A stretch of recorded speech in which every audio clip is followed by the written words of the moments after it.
Bonjour, bienvenue chez Giforio. Alors, ce soir, on est là pour une soirée spéciale alimentation intuitive avec Catherine Fontenelle, Sonia Ayane et Ambre Cunningham. Je dis bien, non, voilà, j'arrête. Redis-moi, Onigman. 9 mois après. Et, on va juste commencer par représenter tous les gens qui travaillent au quotidien chez IJ, parce qu'il y a plein de nouvelles têtes et qu'on est ravis de se présenter. Alors, commençons par à droite. Catherine. Je m'appelle Catherine Fontenelle, je suis consultante en lactation et en périnatalité. Et donc, je suis intégrée sur le bien-être. Voilà, et je suis ravie d'être là et de travailler avec cette équipe et d'accueillir des jeunes parents. Super. Merci Catherine. On va en profiter pour que chacune ou chacun, mais chacune ce soir, nous redise si elle a des actualités en ce moment, ateliers, tout ça. Catherine, tu as des choses qui commencent là? Oui, atelier portage, un atelier, un nouvel atelier avec Virginie Misselier, hypnothérapeute, sur nourrir son enfant en pleine conscience. Ça, c'est un atelier qui verra le jour au mois de novembre. Merci pour le rappel. Voilà. La transition est parfaite. Virginie, est-ce que tu veux nous présenter? Virginie Misselier. Prochaine. Ouais. Sympa en face. T'as plus de mots en les J'ai un peu de bretzel, mais c'est pas grave. Alors, bonsoir, je suis Virginie Misselier. Je suis en pleine forme. Après une journée de boulot. Donc, effectivement, je suis hypnothérapeute. Je travaille également en rêve éveillé libre. Je fais également de la psychanalyse transgénérationnelle, entre autres. Et puis, j'ai un autre outil depuis peu qui s'appelle le yoga de la Kundalini, qui est un yoga passionnant et qui travaille sur les émotions. Et donc, je mets en place des ateliers le dimanche matin de 8h à 10h, si vous êtes réveillés, pour les plus motivés, mais il y en a. Il reste 5 tapis. Si vous le souhaitez, vous venez me voir après à la fin de la soirée. Et puis sinon, je suis là au cabinet à IJ4U le mercredi et le jeudi, de 8h30 à 20h s'il le faut. Voilà. Puis je travaille en hypnonatal également. J'accompagne les femmes enceintes à partir du 5e mois de grossesse jusqu'à l'accouchement. Voilà. Merci. Merci. Merci à vous. Sonia. Je suis Sonia Ayane, consultante en lactation. Je travaille en collaboration avec Catherine à partir du 1er novembre. Donc, on va travailler ensemble. Donc, j'arrive tout nouvellement ici à IJ. Donc, je suis très contente de rencontrer plein de nouvelles personnes qui ont pas mal de cordes à la marque. Voilà, double dose de lait maternel. C'est ça. C'est ambre. Je ne dirais pas comment. Donc, moi, je suis psychologue spécialisée pour l'adulte. Je travaille beaucoup avec la thérapie cognitive et comportementale et j'ai une formation, c'est ce dont on va vous parler, en alimentation addictive. Je n'ai pas d'actu, à part ce soir. Marine. Là-bas aussi. Bonjour, je m'appelle Marine Lepotexier, je suis praticien shiatsu, donc c'est de la médecine traditionnelle chinoise, pour ceux qui ne savent pas. Même principe que l'acupuncture, sauf que je travaille avec les pouces, les mains. Donc ça, c'est une partie de mon activité maternité. Et l'autre partie, je suis professeure de yoga et je donne pour le moment un cours le lundi de 12 à 13. Il reste encore quelques places et probablement un autre de 13 à 14, le lundi toujours, et un cours pour les femmes enceintes mardi de 13 à 14. Voilà. Merci Marie. Ensuite, on a Émilie. Émilie, j'adore se présenter. Je m'appelle Émilie Colpin, je suis médecin généraliste à orientation neuroéthique ici et je travaille avec Jean-Marie Poulain. Je n'ai pas d'actualité. Je fais les enfants, les femmes enceintes, les hommes aussi.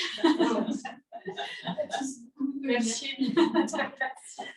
Je suis perdue de disperser dans la salle. Sophie.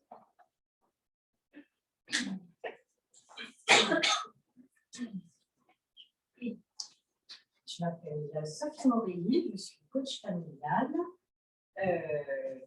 J'interviens principalement chez les gens, dans leur foyer. Et ici, je fais à partir de mardi prochain, il y a encore beaucoup de place, de 10h15 à 11h45, un café des parents. Donc, si vous avez des amis, vous pouvez chez moi. Et voilà, c'est tout. Qu'est-ce qu'on va faire aujourd'hui?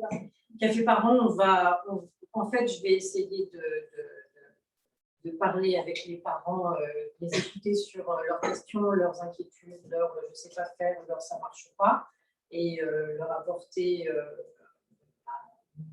mes connaissances au niveau coaching familial et essayer de trouver tous ensemble. Moi, ça sera vraiment quelque chose que j'espère commun.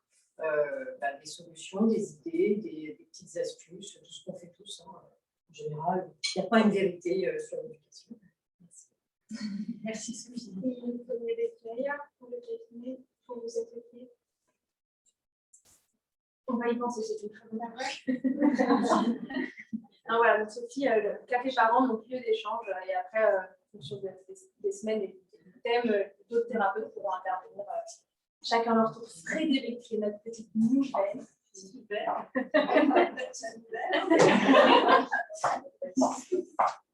Bonsoir, je suis Frédéric Fournier, je suis réflexologue et je viens d'intégrer effectivement le centre réflexologue plantaire. Voilà, je vous reçois en consultation le mercredi et le samedi pour le moment. Voilà. Merci.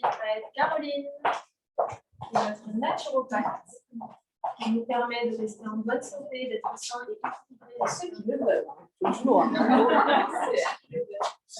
Bonsoir Caroline, alors naturopathe. Moi je suis là le lundi et le mardi et j'accueille tout le monde, notamment beaucoup de femmes.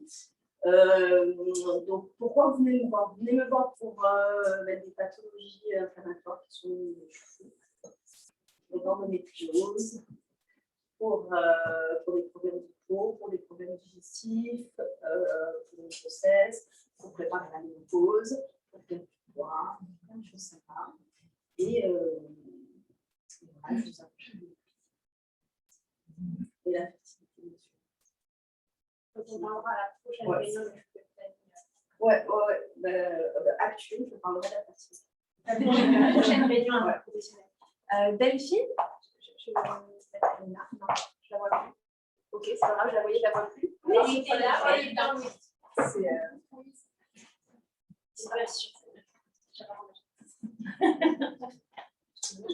Et du coup, moi, je suis la remplaçante de la clinique qui bosse là, non, oui. Et je fais tous les jours. C'est genre d'éducation.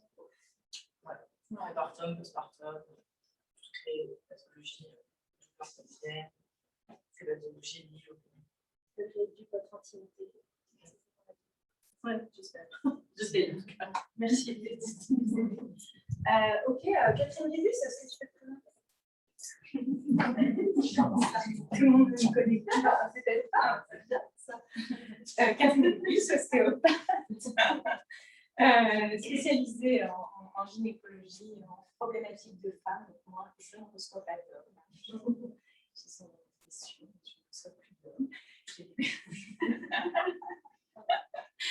Et en pédiatrie, voilà, je prends en charge les nourrissons, mais voilà, c'est vrai que je délègue de plus en plus vers Charlotte les nourrissons, parce que j'ai trop d'attentes sur le planning, il faut une traite, les recevoir. Puis j'en ai marre qui me dans les oreilles, je fais j'ai trop à tout faire, c'est bon, c'est mort, j'ai donné 24 ans mes oreilles. Mais voilà, je suis surtout axée sur toutes les problématiques féminines, voilà, peut-être pas 7 ans, 7 ans, un peu tôt 7 ans.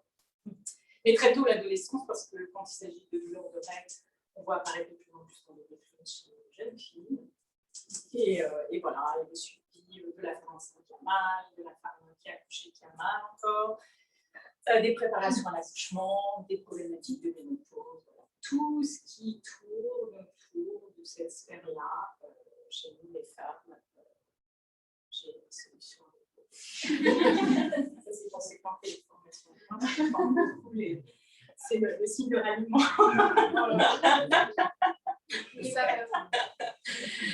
Voilà, parce que je forme beaucoup les ostéopathes. Je ne sais pas pourquoi j'ai dit les jeunes ostéopathes, mais tous les ostéopathes qui veulent se former à l'ostéopathie, l'urogynéco, c'est aussi beaucoup de problèmes urinaires dans ces histoires gynécologiques. Merci Catherine, tu n'as pas d'actualité? Non, je n'ai pas d'actualité, je continue mes formations. Mais je veux bien parler des nouvelles formations. Ah, je peux me présenter avant que ça t'arrête pas. Je suis Charlotte Bergerot-Paguesco, je suis ostéopathe. Pour ce qui est de la gynéco, c'est un copier-coller de ce que Catherine vient de dire. C'est elle qui m'a formée. Donc, je suis à la continuité de ce qu'elle m'a raconté. Pour ce qui est de la pédiatrie, voilà, moi je vois beaucoup de nourrissons. Périnatalité en général, les femmes, les enfants et les nourrissons. Et une spécificité, c'est de voir les nourrissons qui ont des soucis pour téter. Au sein, normalement, je travaille beaucoup en collaboration avec les consultantes en lactation qui m'envoient les bébés qui viennent, tout simplement, dont la maman ne se met pas bien en route. Et donc, il faut aider ce bébé à mieux téter en le libérant de contraintes mécaniques qui le dérangent. Voilà, et dans la vie, je suis aussi un peu podcasteuse. Et j'ai créé un podcast qui s'appelle Milkshaker et qui vous informe sur l'allaitement maternel. Les actualités. Non, on a plein de nouvelles formations post-grade, professionnelles qui se mettent en place cette année, parce que j'étais la seule à faire des formations de gynéco ici. Et Charlotte se lance et propose pour les ostéopathes, en tout cas pour ceux qui travaillent avec les bébés, je ne sais pas si ça concerne les kinés, mais en tout cas les ostéos, et elle va faire un stage sur les problèmes justement de succion mandibulaire qui peuvent éventuellement amener à la phrénectomie. Voilà, elle va vraiment décortiquer tout ça parce qu'on est souvent un peu light sur le sujet. Et au printemps, si tout se passe bien, on se lance, elle et moi ensemble, sur un stage pédiatrique que j'anime déjà dans une école dans 77, mais avec une autre co-formatrice, c'est là, on se lance avec Charlotte, en co-formation pédiatrie. Voilà, dans l'actu des formations, on a Éric Marien, que certains connaissent peut-être déjà, qui a écrit un livre sur le vague nouveau, sur le nerf vague. C'est un grand spécialiste du système du SNA. Et voilà, qui un stage sur la théorie polyvagale, la mise en application principalement pour les ostéopathes, mais beaucoup de psychologues qui viennent aussi à ce stage. D'ailleurs, Betty me connaît bien, elle a fait le stage avec lui et les psychologues. Qui sera là au printemps, on propose une formation. On a une formation Ennéagramme qui arrive aussi. On essaye à chaque fois d'obtenir une de Michael Cohen, qui se fait un peu tirer par l'oreille, mais qui a bien voulu encore en faire une, il reste de la place. Qu'est-ce qu'on a de nouveau en formation? Et voilà. Et dans le petit nouveau, François, qui vient de me faire signe tout à l'heure, qui m'a apporté, François, homéopathe, qui va proposer une journée séminaire sur terrain, énergie, structure, sur tel sujet qu'il maîtrise parfaitement. Voilà, pour vous faire découvrir tout cet univers des terrains et structures en homéopathie qui nous permettent de mieux comprendre qui on est, notre fonctionnement. Et pour l'avoir fait souvent avec François, en tant que thérapeute, savoir assez rapidement, quelquefois, bon, lui il fait ça en un coup d'œil, c'est l'œil d'aigle, quand un patient arrive déjà à plein de détails, plein de signes, comme il dirait, savoir qui on a, bien sûr, mais avoir déjà une idée de qui on a en face de nous, ce qui en tant que praticien est bien pratique, pour tout de suite savoir un peu dans quel cours on joue, dans quelle direction on va aller pour aborder au mieux ce patient. Donc voilà, il nous propose, les dates ne sont pas encore fixées, mais voilà, ça va apparaître. Une chose est sûre, c'est que si vous voulez plus de renseignements sur les dates, sur qu'est-ce qu'il y a exactement, parce que là on vous balance un peu vite, vous avez parlé de flyer, il y a beaucoup de choses sur le flyer, mais ig4u.com et vous aurez tout. Les dates d'atelier, les jours des cafés par an, les formations post-grad, les jours, les cours de yoga. Voilà, ig4u.com, vous avez tout ce qu'il faut.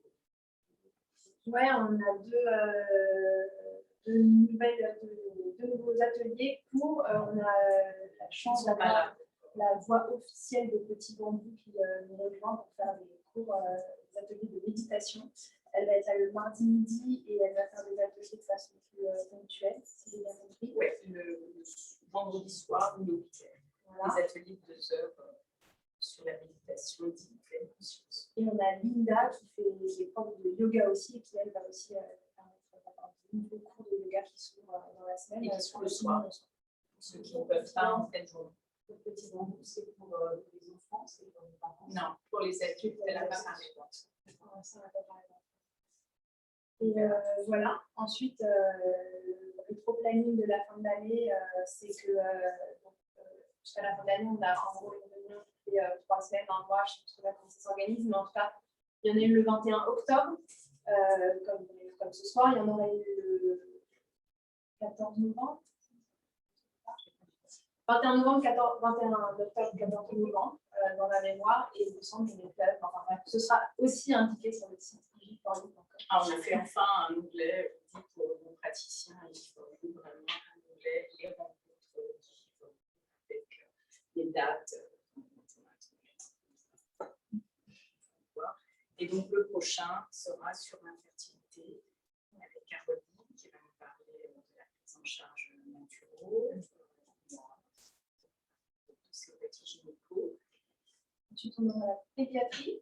On va parler plus spécifiquement de la plagiocéphalie, quelque chose qui déforme la tête de votre bébé et qui peut ramener. Et là, on a Laure qui sera remis de congé maternité qui interviendra avec moi.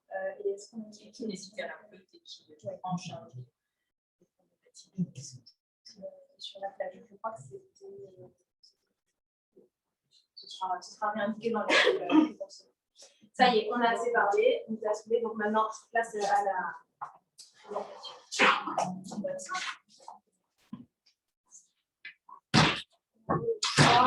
que nous avons parlé ce soir de l'alimentation intuitive. On ne pouvait pas commencer sans parler de l'alimentation du tout petit, du nouveau-né et notamment de l'allaitement.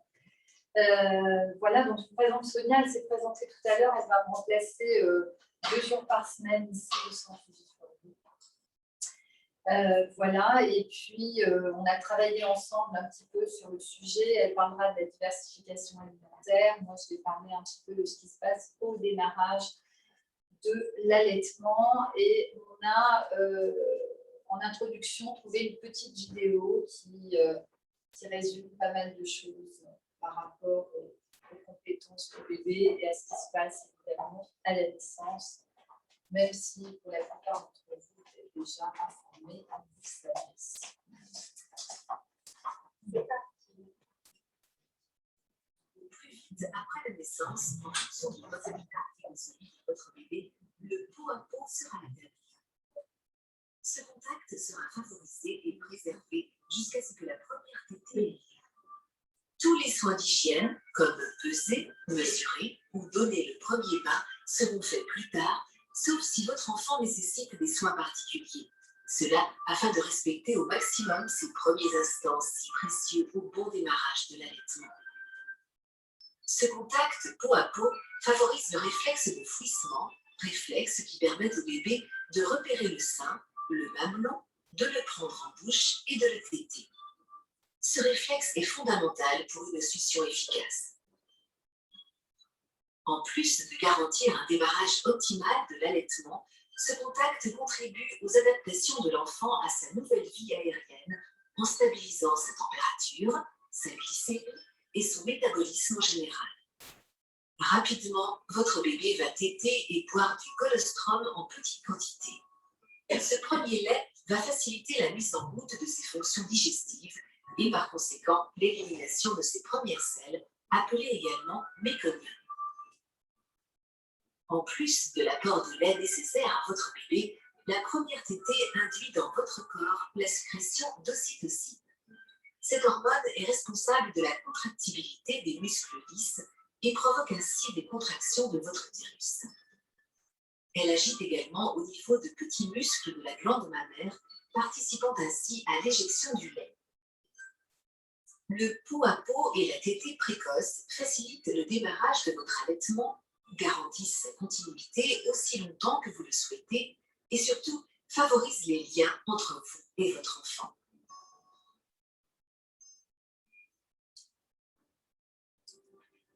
Voilà, donc ça, ce genre de vidéo, on voit souvent, on voit le bébé crawl aussi, ce bébé qui grimpe sur le sein de la maman.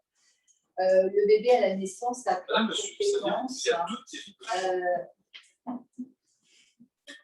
compétences, et ces compétences-là, je pense que c'est important d'en parler aux parents. Alors, ayant travaillé en maternité, c'est vrai qu'on parle souvent de cette fameuse tétée d'accueil. Qu'est-ce que la tétée d'accueil ?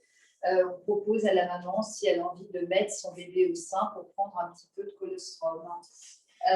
C'est le choix de chaque femme. En France, malheureusement, le taux d'allaitement n'est pas très important, très élevé, on va dire, à la maternité, et ensuite, ça va petit à petit diminuer. Pourquoi ? Parce qu'on n'est pas dans une culture d'allaitement, tout simplement. On n'a pas cette représentation de voir les femmes allaitées. C'est ce que disent les mamans que je reçois tous les jours au cabinet, c'est ce que peut dire peut-être également Sonia. C'est que les mamans disent que ce n'est pas inné l'allaitement maternel. Et en fait, normalement, ça devrait l'être. Dans certaines cultures, ça l'est, parce qu'on voit les femmes de la communauté allaitées et on a donc cette représentation. Donc, le bébé a des compétences, il a également des repères olfactifs et visuels. À la naissance, quand on le voit sur le corps de la maman, on le voit ramper, on le voit lécher ses doigts, et autour de l'aréole, alors l'aréole, c'est cette zone sombre, assez large, sur laquelle on a des petits points, l'exemple de Montgomery, qui sécrète une substance qui ressemble étrangement au liquide amniotique. Et pour ce bébé, c'est un repère olfactif, mais également un repère visuel, puisque cette aréole va s'élargir et foncer pendant la grossesse. Et donc, ce bébé est capable, même s'il est myope, il voit à 20-30 cm, et bien là, il va ramper jusqu'au sein de sa maman pour tout naturellement s'accrocher au sein. Voilà. Donc, très souvent, cette première tétée, elle est entravée par des procédures un petit peu de routine. On va prendre le bébé pour lui faire des soins, pour le désobstruer, etc. Alors, évidemment, si c'est nécessaire, évidemment, on va le faire. Mais si ça ne l'est pas, on va laisser le bébé récupérer sur le corps de sa maman en peau à peau. Et c'est cette proximité qui va aider, à la mise en place de l'allaitement, évidemment, puisque plus le bébé va être, on va dire, contre sa maman, où là, va commencer à se tisser un lien d'attachement, et bien plus on a de chance de voir un bébé qui, dans les jours qui vont suivre, va évidemment téter beaucoup plus souvent. Alors évidemment, ce qu'il faut expliquer aux mamans, c'est que cette proximité est essentielle. Et dans beaucoup de maternités, malheureusement, une fois que la maman revient de la salle de naissance, très souvent le bébé est dans un berceau. Après tout, on pourrait très bien ramener la maman de la salle de naissance avec son bébé contre elle en peau à peau. C'est vrai que malheureusement, ça ne se fait pas, ou peut-être dans certaines maternités. Moi, je l'ai vu dans une petite maternité qui malheureusement a fermé à Orthez, dans les Pyrénées-Atlantiques. Et je me souviens avoir fait un stage dans cette maternité. Et dès que les mamans revenaient de la salle de naissance, en fait, on poussait le lit contre le mur et on faisait en sorte que la maman puisse cohabiter avec son bébé. Alors, évidemment, avec les recommandations qui vont de pair, hein, ne dormaient pas avec leur bébé, mais cette proximité était vraiment favorisée pour que tout se passe bien au démarrage.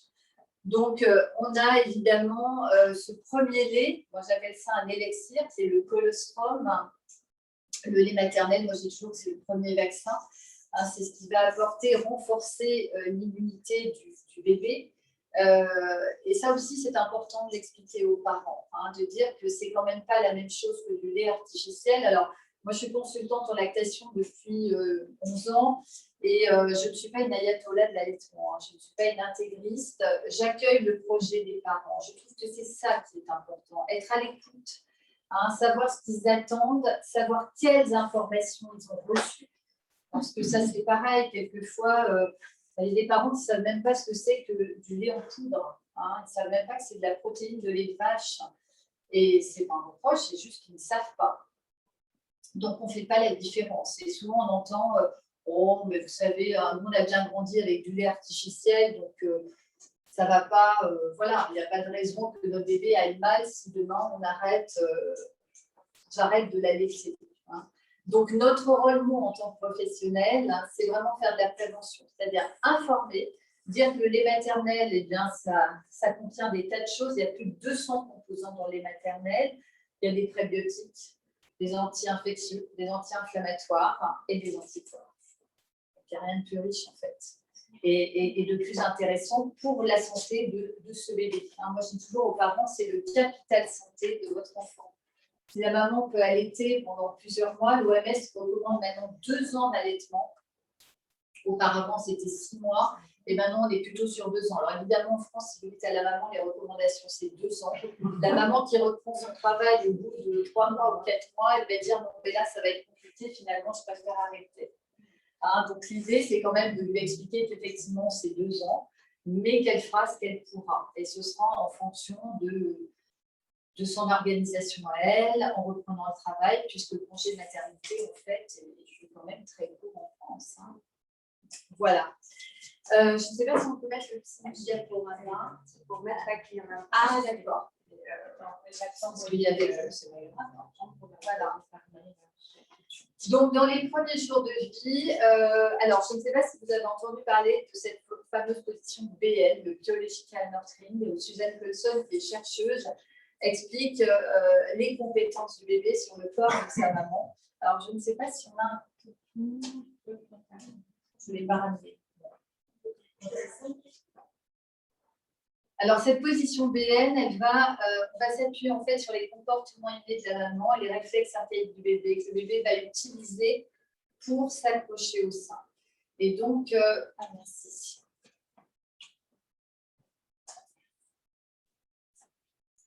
Donc, c'est important d'expliquer à la maman, quand un bébé, par exemple, dort beaucoup, ne t'aide pas, et bien souvent, la maman dit bah, « j'arrive pas à le stimuler » ou alors « il me fait mal, il faut que je me mette en main, face à la petite… Voilà. Et donc, cette position, cette fameuse position BL, la maman est légèrement inclinée. En fait, c'est la position que la maman aura juste après l'accouchement. C'est-à-dire qu'on va redescendre un petit peu le dossier de la table et on va poser son bébé sur elle. Et c'est dans cette position, avec juste un appui plantaire, que le bébé va commencer à ramper et elle va utiliser ses mains, va utiliser ses orteils, va utiliser la plante des pieds, va utiliser également son visage, la glabelle, taper sur le sein et trouver ce que j'appelle moi les ajustements. Donc, ce qui est important, c'est que quand une maman étend, par exemple, en madone classique, le problème, c'est que souvent, le bébé est attiré par la gravité, donc le bébé part en arrière. Et donc, expliquer à la maman que le bébé in utero avait plutôt cette position-là, allongée sur elle, évidemment sur la fin plutôt comme ça, mais rarement comme ça. Eh bien, le bébé, dans cette position, naturellement, si on ne fait rien, si on n'intervient pas, la maman se cale bien, elle a la tête posée. Alors, si elle a la tête posée, elle est totalement détendue. Toutes les mamans qui sont souvent assises comme ceci, le dos bien droit, ce que l'on appelle la position dactylo, et bien souvent les tétées sont parfois longues. on va retrouver des tensions au niveau des épaules. Et si on retrouve des tensions au niveau des épaules, bien, le bébé, vous voyez, on part en arrière, tire sur le mamelon et le transfert de lait ne se fait pas correctement. Il suffit que la maman se mette légèrement inclinée en arrière pour que le bébé retrouve cette position initiale. Voilà, comme ceci. Et là, de lui-même, sans aide de qui que ce soit d'ailleurs, hein, et surtout pas des professionnels, laissons faire les mamans. Elles savent faire les mamans. Hein. C'est important de laisser faire les mamans. Hein. De ne pas prendre la tête du bébé pour le scotcher, le brancher au sein. Hein. On voit souvent à la maternité, on a pris sa tête et puis on l'a mis comme ça. Ben, le bébé, il n'apprécie pas du tout. Hein. C'est comme si on vous mettait un peu la tête dans un coussin. Derrière, vous avez des bébés qui ne veulent plus têter. Donc, effectivement, on peut accompagner le geste. Alors, pourquoi je vous parle de ça? Parce que c'est important d'expliquer aux parents que le bébé est un quadrupède et que c'est un bipède en devenir. Et la position du bébé, si on veut que le bébé s'accroche lui-même au sein, c'est vraiment le bébé à plat ventre sur le corps de sa mère. Voilà, donc c'est une position un peu anti-gravité. C'est ça qui va permettre au bébé de mieux téter et de recevoir plus de lait. Voilà, alors ça ne marche pas pour tous les bébés, pour toutes les mamans. Il y a des mamans qui ont beaucoup de mal à se mettre en arrière et ça peut s'entendre. Voilà. Donc, qu'est-ce qui va se passer dans les premiers jours? Eh bien, il y a le colostrum. Alors, le colostrum, on a à peu près le temps de la montée de lait. La montée de lait, il faut compter 2-3 jours, parfois un peu plus. Hein, si la maman a une césarienne, on sait que la montée de lait sera retardée. Et puis, durant cette montée de lait, bien lui expliquer effectivement que le bébé va réclamer un petit peu plus, hein, qu'il va demander à téter et que c'est normal qu'un bébé tète en moyenne 8 à 12 fois par 24 heures. Et là, c'est souvent à ce moment-là que le bas blesse. Hein, parce que quand je vois des parents qui viennent en consultation, les parents disent « Oui, mais il tète beaucoup. Il est souvent réveillé. Et on ne peut pas se reposer, on ne peut pas dormir. » Et ça, c'est un vrai problème dans notre société. Parce qu'en fait, on oublie d'où vient ce bébé. Ce bébé, il a passé 9 mois dans une bulle, il était alimenté par le placenta, il baignait dans un liquide chaud, et qu'il était contenu. Et que là, d'un seul coup, c'est le tsunami. Il se retrouve, il n'y a plus de contour, il n'y a plus d'eau chaude, il n'y a plus rien. Il y a la voix de papa, la voix de maman, il y a la peau. C'est important, la peau. Il y a l'odeur, il y a les battements du cœur de sa maman, de son papa. Et expliquer aussi, moi j'aime bien dire aux parents que en fait, le bébé va tomber amoureux de sa maman et de son papa. En fait, dans le croisement des regards, quand la maman a le bébé sur elle, le papa, il se passe des choses. Et en fait, notre rôle, enfin, je pense que c'est la même chose pour toi, Sonia, c'est d'expliquer tout ça aux parents. Parce que tout ça, c'est important. Quand on parle des 1000 premiers jours, j'ai écouté une conférence l'autre jour et je me suis dit waouh, scotché, parce que j'ai dit bien sûr, mais c'est ça la vérité. Enfin, d'entourer les parents et leur expliquer qu'est-ce qu'un bébé en fait. Un bébé, il a des besoins. Quand un bébé a des besoins non satisfaits, il pleure, il se manifeste. Mais parfois, c'est compliqué. Hein, quand une maman dit oui, mais mon mari ne supporte pas que la nuit. Il se réveille, je le prends dans les bras, je donne la tétée. On se prenne aussi des casseroles une éducation. Hein. Et avec cette éducation, on reproduit souvent. Hein, parce qu'on pense qu'on fait bien. En fait. Donc, c'est compliqué l'allaitement en France. Alors, des petits rappels, j'avais des chiffres, je ne sais pas si tu peux. Alors, je ne sais pas si c'est vraiment à jour, hein, je les avais présentés lors d'une conférence, mais il y a quelques temps. En 2013, le pourcentage d'enfants allaités à la naissance est de 66%. À la naissance, je pense que c'est un peu plus. Hein. Enfin, moi, je travaillais à l'hôpital de Saint-Cloud, je crois qu'on était à facilement, allez, à 90% à la naissance. Et puis, 24 heures après, ça. Et 48 heures après, là, ça redescend encore un peu. Sortie de maternité, alors là, c'est Là, c'est un peu plus compliqué. Pourquoi? Parce qu'il va y avoir différents intervenants. Il va y avoir le pédiatre, il va y avoir la sage-femme, il va y avoir la puéricultrice de PMI, et chacun va donner son petit avis. Ah, vous devez faire comme ça, non, c'est plutôt comme ça, non, c'est plutôt comme ça. Et la maman, elle sait plus. Elle sort de la maternité, elle est très vulnérable, elle est fatiguée. L'idée, c'est de la recentrer sur son bébé, et elle cherche des solutions. Et en fait, lorsqu'on fait de la préparation à l'allaitement, l'idée, lorsqu'on reçoit une maman, c'est de lui expliquer déjà, l'écouter, quelles sont ses attentes. Est-ce que c'est son projet d'allaiter? Est-ce qu'elle veut juste, elle y réfléchit, mais elle ne sait pas trop? Et puis lui donner des outils, et puis en discuter, voir si ça lui convient. Moi, quand je reçois une maman, j'ai une grande caisse à outils. J'ouvre ma boîte et je lui présente les outils. Et elle prend ce qui lui convient à elle, pas à moi. Et ça, c'est hyper important. Ben oui, parce que moi, je suis rien pour elle déjà. Elle vient chercher des conseils. Je suis là pour l'écouter. Et ensemble, on essaie. Oui, mais le pédiatre m'a dit que. Et on verra tout à l'heure avec la diversification alimentaire. Et la sage-femme, elle m'a dit plutôt de faire comme ça. Ben, je dis, la sage-femme, elle a fait 14, mais peut-être qu'on pourrait le faire aussi autrement.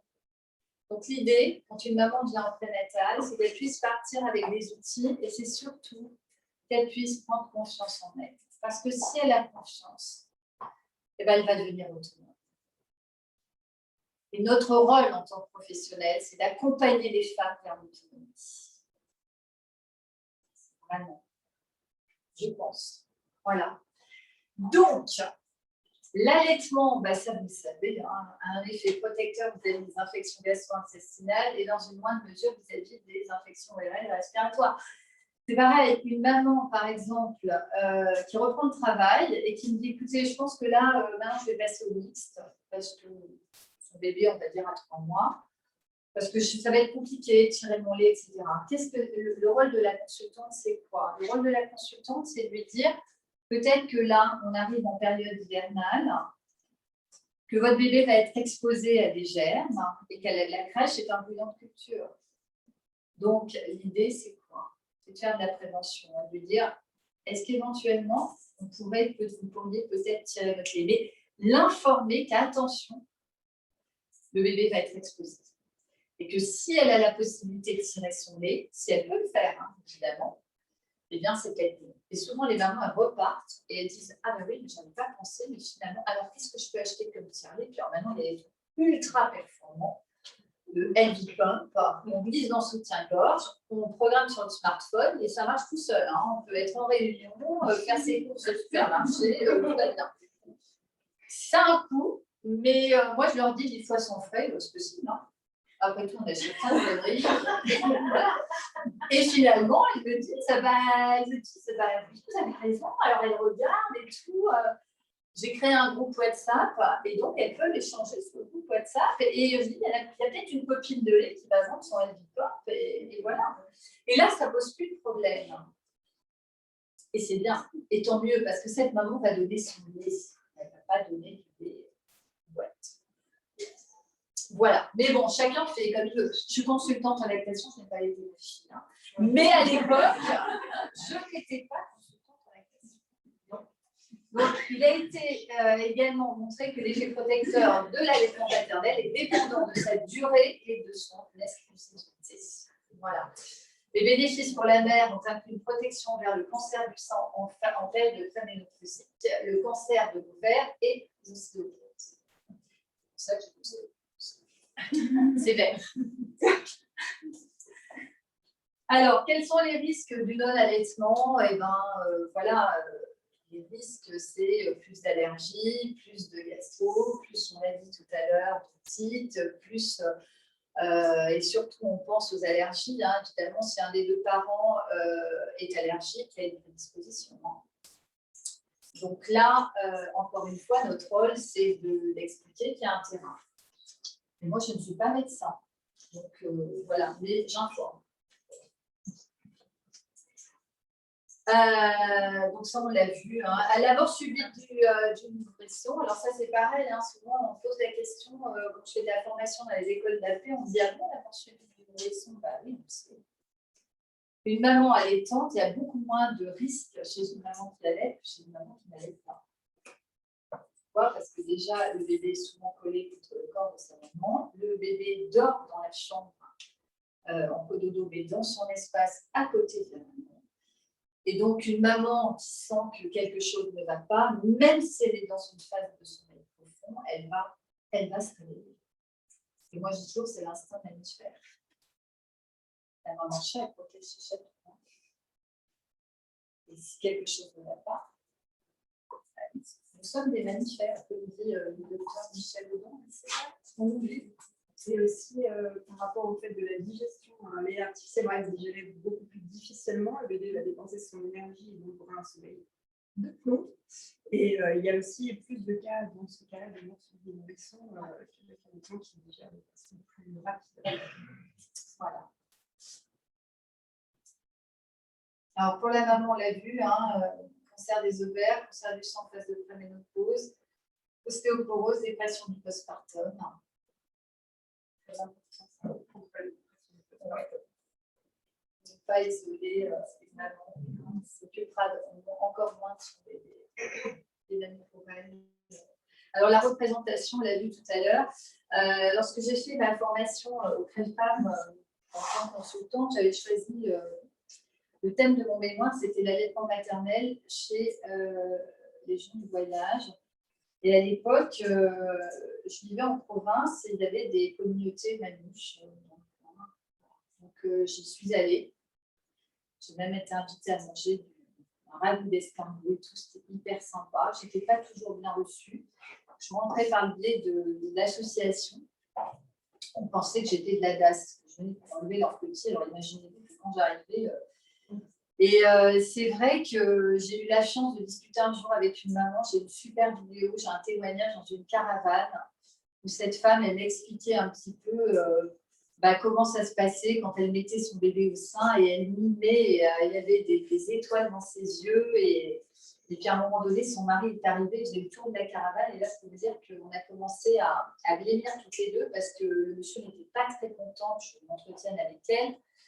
Mais ça, c'est une parenthèse. Je me suis retrouvée une visite de la PMI, puisque c'était des semi-sédentaires, et elles étaient là, assises, des jeunes femmes, hein, très jeunes.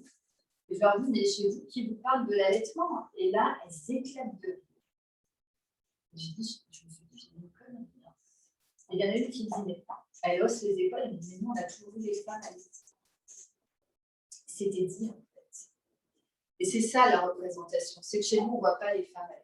Il y a de plus en plus de femmes qui allaitent, mais qui allaitent dans leur enfant. Et c'est dommage. Donc, il faut ouvrir des espaces, il faut que ce soit de démocratiser tout ça. Et c'est compliqué en France. Hein, l'isolement, c'est ce que je disais, hein, des femmes qui se retrouvent souvent seules. Alors, moi, j'ai créé un petit groupe WhatsApp pour les mamans que j'accompagne. Ça discute pas mal, elles sont plus d'une centaine. Je ne suis pas toujours d'accord avec tout. Hein. Il y a eu le jour qui disait moi j'ai arrêté l'allaitement, depuis que j'ai arrêté, mais c'est génial, je dors à la nuit, c'est super et tout. Je me dis mais qu'est-ce qu'elle va raconter aux copines de lait là? Donc non, mais c'est bien, il n'y a pas le groupe, il est fait pour ça, hein, pour poser des choses. Hein. Donc on parle de tout, on parle sommeil, vitamine, enfin voilà. Alors la quantité, position, durée, ça c'est pareil, hein, les professionnels ont tendance à donner comme ça des sortes de, ça, des protocoles. Alors, il doit téter, il a 4 mois, maintenant, il doit téter 5-6 fois par 24 heures. Mon Dieu, mais non, c'est quoi? Les maternelles, ça se gère à peu près, la vidange gastrique, c'est 50 minutes. Hein. Donc, même s'il a 4 mois, s'il veut, je peux téter 8 fois ou 12 fois par 24 heures, c'est pas un terme. Les positions, c'est pareil, madame, le ballon de rugby. Alors, le ballon de rugby, c'est très à la mode. La madone inversée, la madone classique. Alors, il n'y a pas de 50 positions. Moi, quand la maman me demande, écoutez, moi, le canal spécial d'allaitement, je ne pratique pas. Mais par contre, je peux vous montrer une ou deux positions intéressantes pour. On a changé de diapo. Oui, pour allaiter votre bébé. Voilà. Donc voilà, donc au démarrage, l'idée c'est d'être là, de les accompagner dans ce projet, de les... Alors comment dire?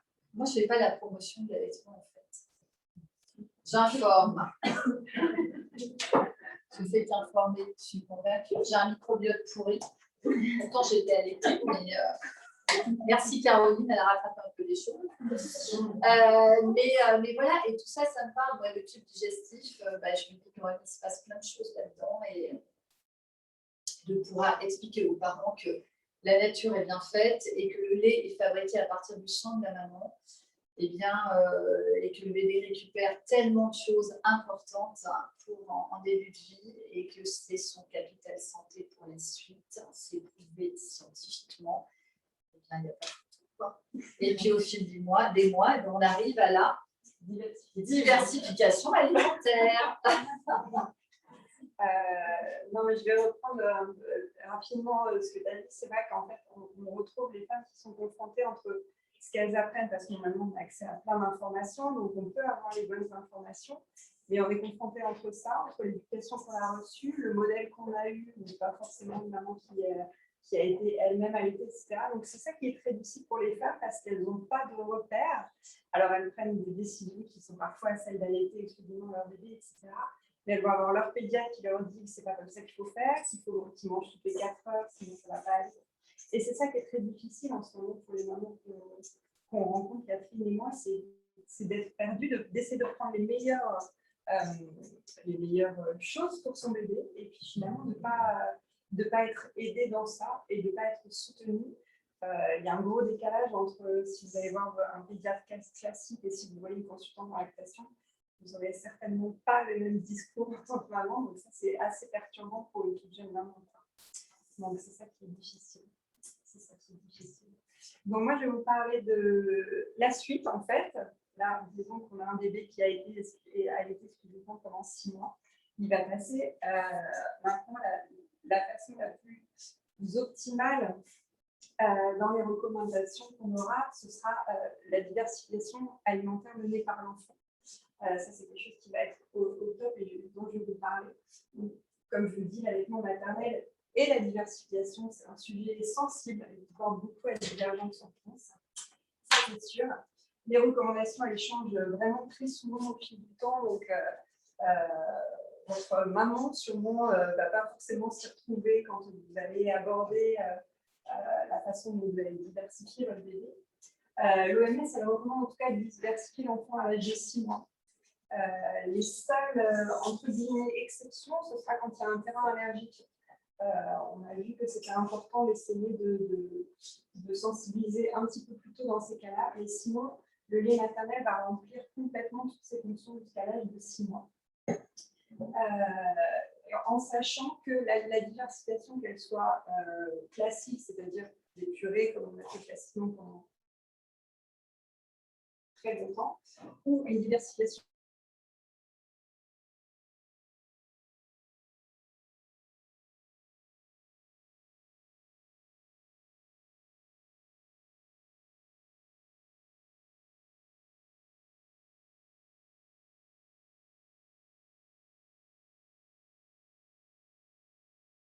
vraiment quelque chose d'initiative.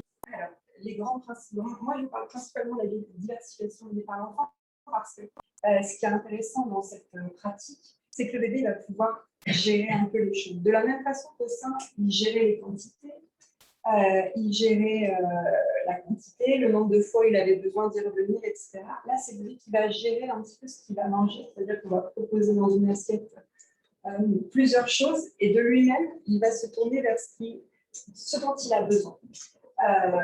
Voilà. Alors, il y a plusieurs choses qu'il faut cocher pour commencer la DME, c'est-à-dire un bébé qui aura à peu près 6 mois.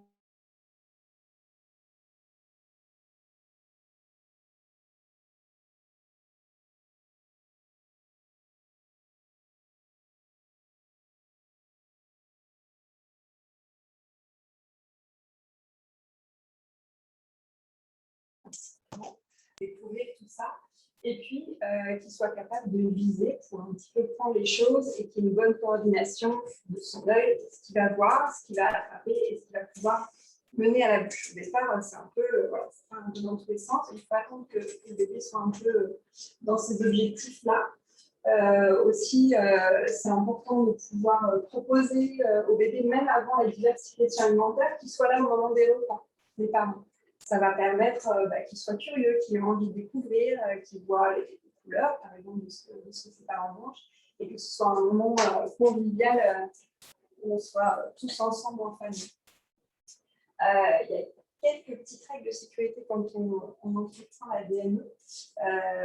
Par exemple, c'est des choses qu'on fait beaucoup pourtant. On ne va pas soi-même, le parent ne va pas mettre quelque chose directement dans la bouche du bébé. C'est vraiment l'enfant qui va lui-même diriger vers sa bouche. Dans le cas où nous, on choisit de mettre quelque chose dans la bouche de bébé, on risque des fausses routes et on ne sera pas du tout respectueux justement de sa physiologie. C'est lui vraiment qui va pouvoir évaluer une fois qu'il aura dans la bouche. Et ce qui est super intéressant aussi dans la DME, c'est qu'il va pouvoir un petit peu gérer tout ce qui est réflexe nauséeux. C'est-à-dire un bébé où vous lui mettez de la purée, etc., et il ne décide pas en fait finalement, et lui, c'est lui qui va voir au fur et à mesure jusqu'où il peut aller dans sa bouche. Donc, ça peut être quelque chose d'assez stressant pour les parents, surtout les jeunes parents, à se dire mais il va s'étrangler, et puis comme on n'a pas trop l'habitude de tout ça, mais oui, il y aura souvent ce qu'on appelle le gag réflexe, le réflexe nauséeux. C'est important qu'il ait et qu'il acquiert de lui-même. Ça, c'est intéressant. On va proposer au bébé des morceaux de texture et de taille appropriée. Au départ, on va pas plus grand que la taille du poing du bébé. Parce qu'au départ, il n'a pas conscience de l'objet. C'est-à-dire, il va avoir le brocoli, par exemple, dans sa main. Si le brocoli ne dépasse pas de son poing, il va oublier qu'il est dans sa main. Donc, il faut vraiment que ce soit de cette taille-là. Et puis au départ, après, on va s'adapter la double pince, des morceaux un peu plus petits. Et quand il aura acquis la pince fine, on pourra mettre des choses plus petites. La texture, en fait, ça va être, vous mettez entre vos doigts comme ça, une pomme de terre, ou peu importe, et que qu'on puisse l'écraser comme ça avec les doigts.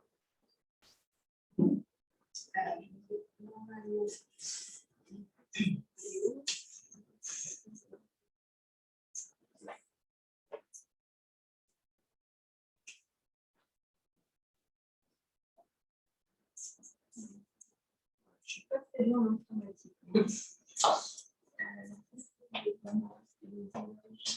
Des vidéos. Je dirais que c'est une image que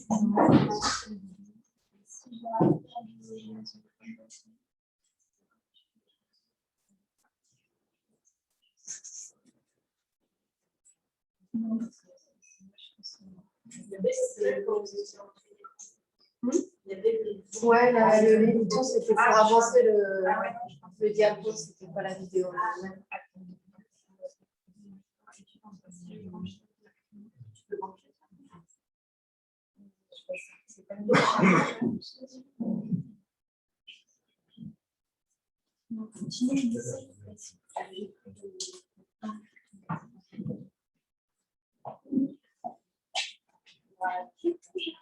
Ah, bah, c'est bien dommage parce que vous avez juste.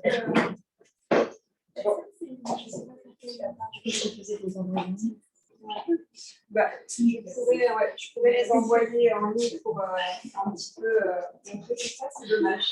En fait, ce qui est intéressant, c'est que le bébé, la première chose, généralité, la première chose dont il a besoin, c'est du fer et du zinc. C'est pour ça qu'au bout d'un moment, on a besoin de diversifier l'enfant, de lui proposer d'autres choses.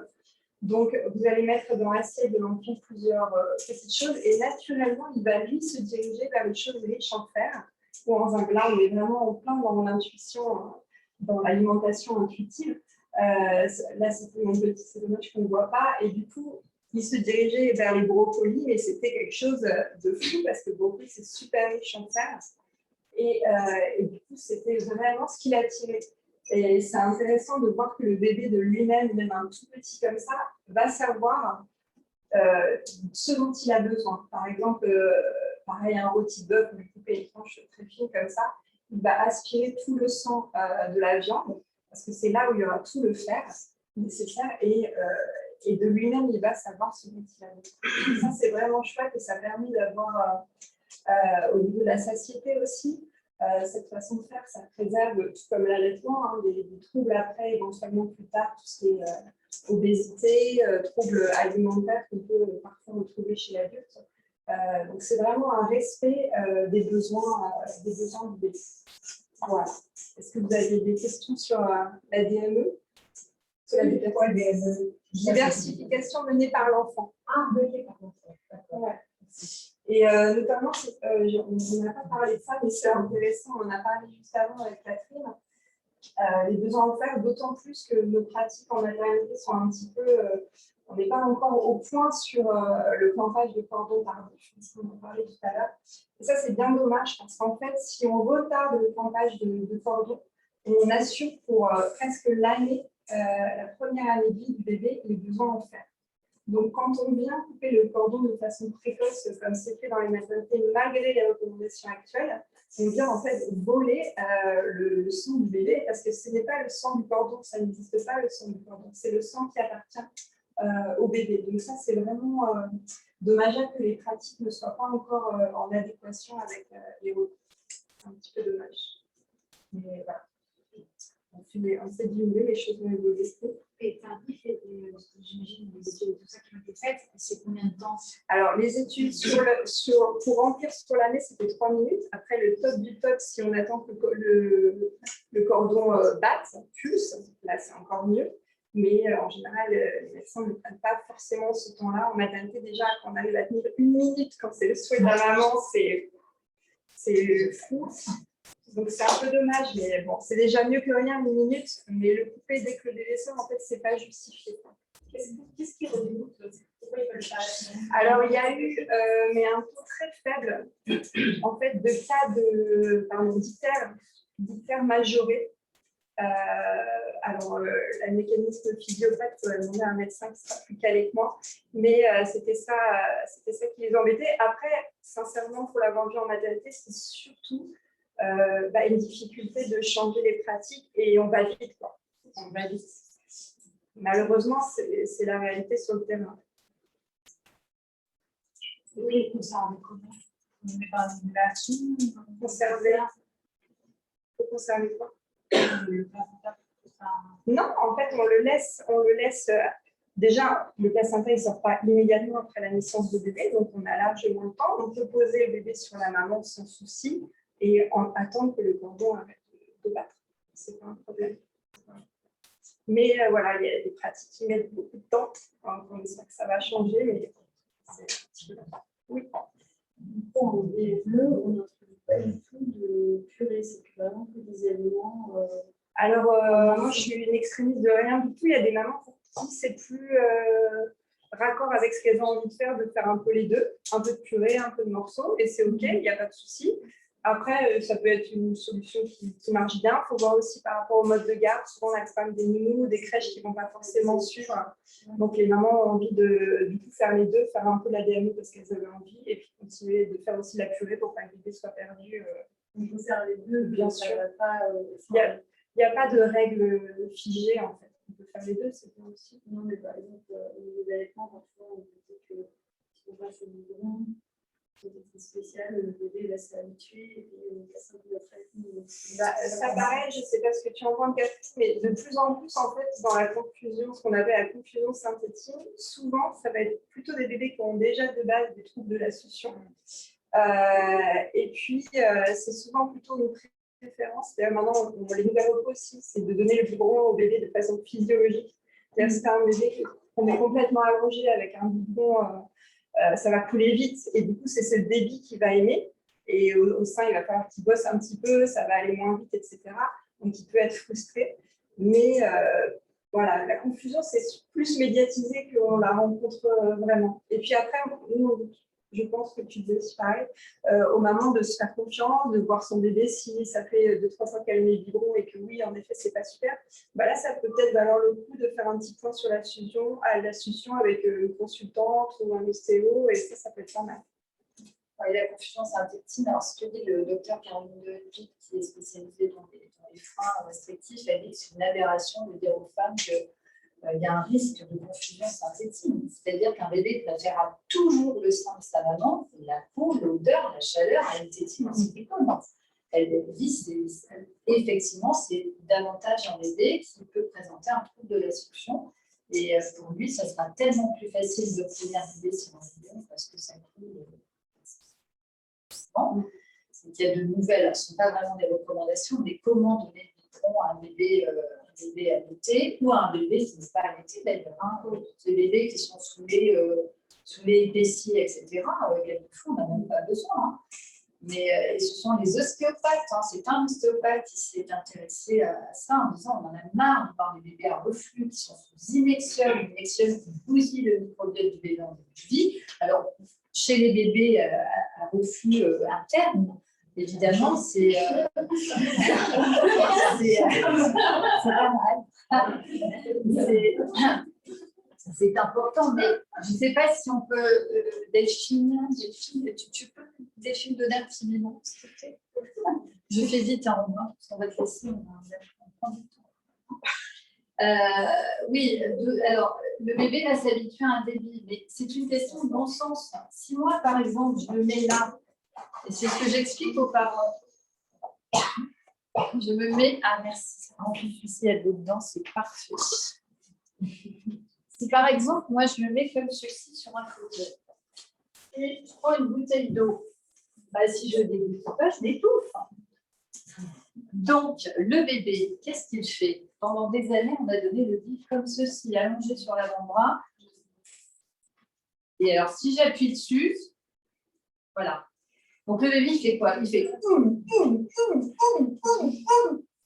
et les parents disent la faim. Et derrière, hop, on a remis, et après, c'est du gavage. Le problème, c'est que là, ça remonte, le petit clapet là, au niveau de l'estomac.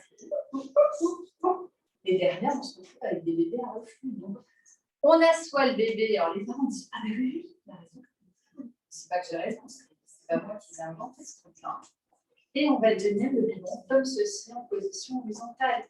Moitié lait, moitié air dans la tétine. Et c'est le bébé qui va gérer le débit et tout va bien. La satiété, c'est 20 minutes. C'est pas comme nous. Si vous mangez un couscous en 5 minutes, non, en fait, vous allez et ben, le bébé, c'est pareil. Donc, expliquez ça aux parents avec ah non, il a bu en 5 minutes. Et c'est comme ça qu'on se retrouve avec des bébés complétés. Parce que, complétés avec des quantités encore plus importantes, parce que les parents disent il a faim, il pleure après, il a encore faim. Et alors, on en rajoute un peu. Si c'est du lait maternel, ok. Mais si c'est du lait artificiel, attention aux vétérinaires. Et derrière, on va avoir Inexium, gel de polysinane, le Gaviscon, le truc, le machin. Et là, je le vois sur le groupe, là, en ce moment, c'est Juliette Beauveux. Alors, il y a une maman, ça s'appelle Juliette Beauveux, vous en pensez quoi? J'en pense rien de bien. De toute façon, pour moi, le Juliette Beauveux, ça ne sert à rien. Mais après, c'est des trucs de pédiatre, machin. Juliette Beauveux, ça coûte cher, ça ne sert à rien. Alors, elles essaient. Charlotte, tu ne vas pas être contente. Mais elle le tente, mais elle dit, ah ben oui, ça ne marche plus. Alors, il faut le donner chaud, il faut le donner froid, il faut le donner comment? J'en sais rien, moi. Je ne dis pas, moi, je n'y crois pas. Mais bon, après, c'est une préparation très chère pour calmer les petites remontées. Voilà. Donc, quand on leur explique ça, ils savent. Et après, ils se débrouillent, ils font comme ils veulent. Concernant l'allergie vache. Oui. Moi, je me sens personne, du coup, j'ai avancé tous les forums possibles inimaginables et j'ai arrêté d'allaiter parce que mon fils est hyper allergique au lait. Et en fait, j'ai eu tous les discours et je n'ai pas réussi à avoir un consensus qui me dise à quel point il fallait allaitante arrêter les protéines de lait vache et les croiser parce que moi, on allait me dire que le lendemain de l'année, j'ai trouvé des végétales, le maïs, le pain, des pâtes, le riz. Et donc, j'ai décidé d'arrêter d'allaiter pour ça. Et mon fils, il est toujours aussi allergique. Et du coup, je regrette d'avoir arrêté d'allaiter et j'ai eu 3 allergologues qui ont eu 3 discours différents. Je n'ai pas réussi à savoir à quel point allaitance, il faut exclure le lait. Alors, effectivement, quand il y a un terrain, on demande parfois à la maman, quand il y a beaucoup de tortillons et beaucoup de reflux aussi, on demande à la maman de faire une éviction. Moi, je ne suis pas tellement fan des évictions, d'abord parce que je ne suis pas médecin. Moi, j'ai vu quand même des mamans qui avaient perdu 20 kilos, qui ne tenaient plus, elles étaient à bout de force et c'était compliqué quand même. Donc, ce qui est préconisé, enfin, je ne sais pas si tu es d'accord avec moi, c'est de tenir un petit carnet. Et la maman, pendant 5 jours, va noter tout ce qu'elle mange. Et elle va voir un petit peu comment se comporte son bébé. Parce que ça peut être le gluten, ça peut être les fruits à coque, ça peut être tout un tas de choses. Mais effectivement, la protéine de lait de vache, c'est la première chose que l'on va retirer. Mais c'est vrai que c'est à quel point Oui, parce qu'il y a des. Voilà, on a vu des ados qui ont dit trace cachée, on s'en fiche. D'autres qui ont dit trace cachée, c'est l'horreur. Il y en a même qui vont jusqu'à dire que dans les IMAD qu'on donne, dans, dans le maïs ou le veau, c'est trop proche de la pulvérisation. Je vous fais même écrire le maïs et le veau. Hein, et je ne sais pas à quel point il faut quand même assez courant. On a plein. Alors, honnêtement, enfin, je ne sais pas si toi, tu as des données. Moi, je me suis justement inscrite, je fais une formation là, auprès de femmes sur les allergies alimentaires, enfin les allergies en général, hein, et l'allergie d'ailleurs. Mais voilà, moi, quand je ne sais pas trop, j'envoie vers les allergologues et en même temps, comme vous dites, vous en avez vu 3 et les 3, on va essayer. En tous les cas, ce qui est dommage, mais il n'y a pour rien, je veux dire, c'est arrêter l'allaitement.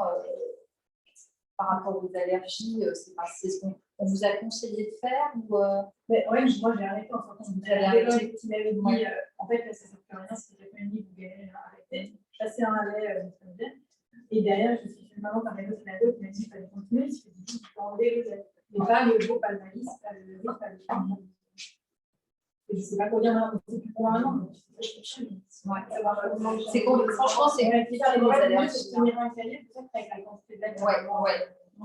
Et puis à un moment donné, il faudra introduire. Enfin, je ne sais pas ce que pensent les médecins, mais il faudra introduire petit à petit. Mais l'idée du cahier, c'est pas mal, peut-être se rendre compte de des mal. Après, il y a des types d'allergies. Il y a des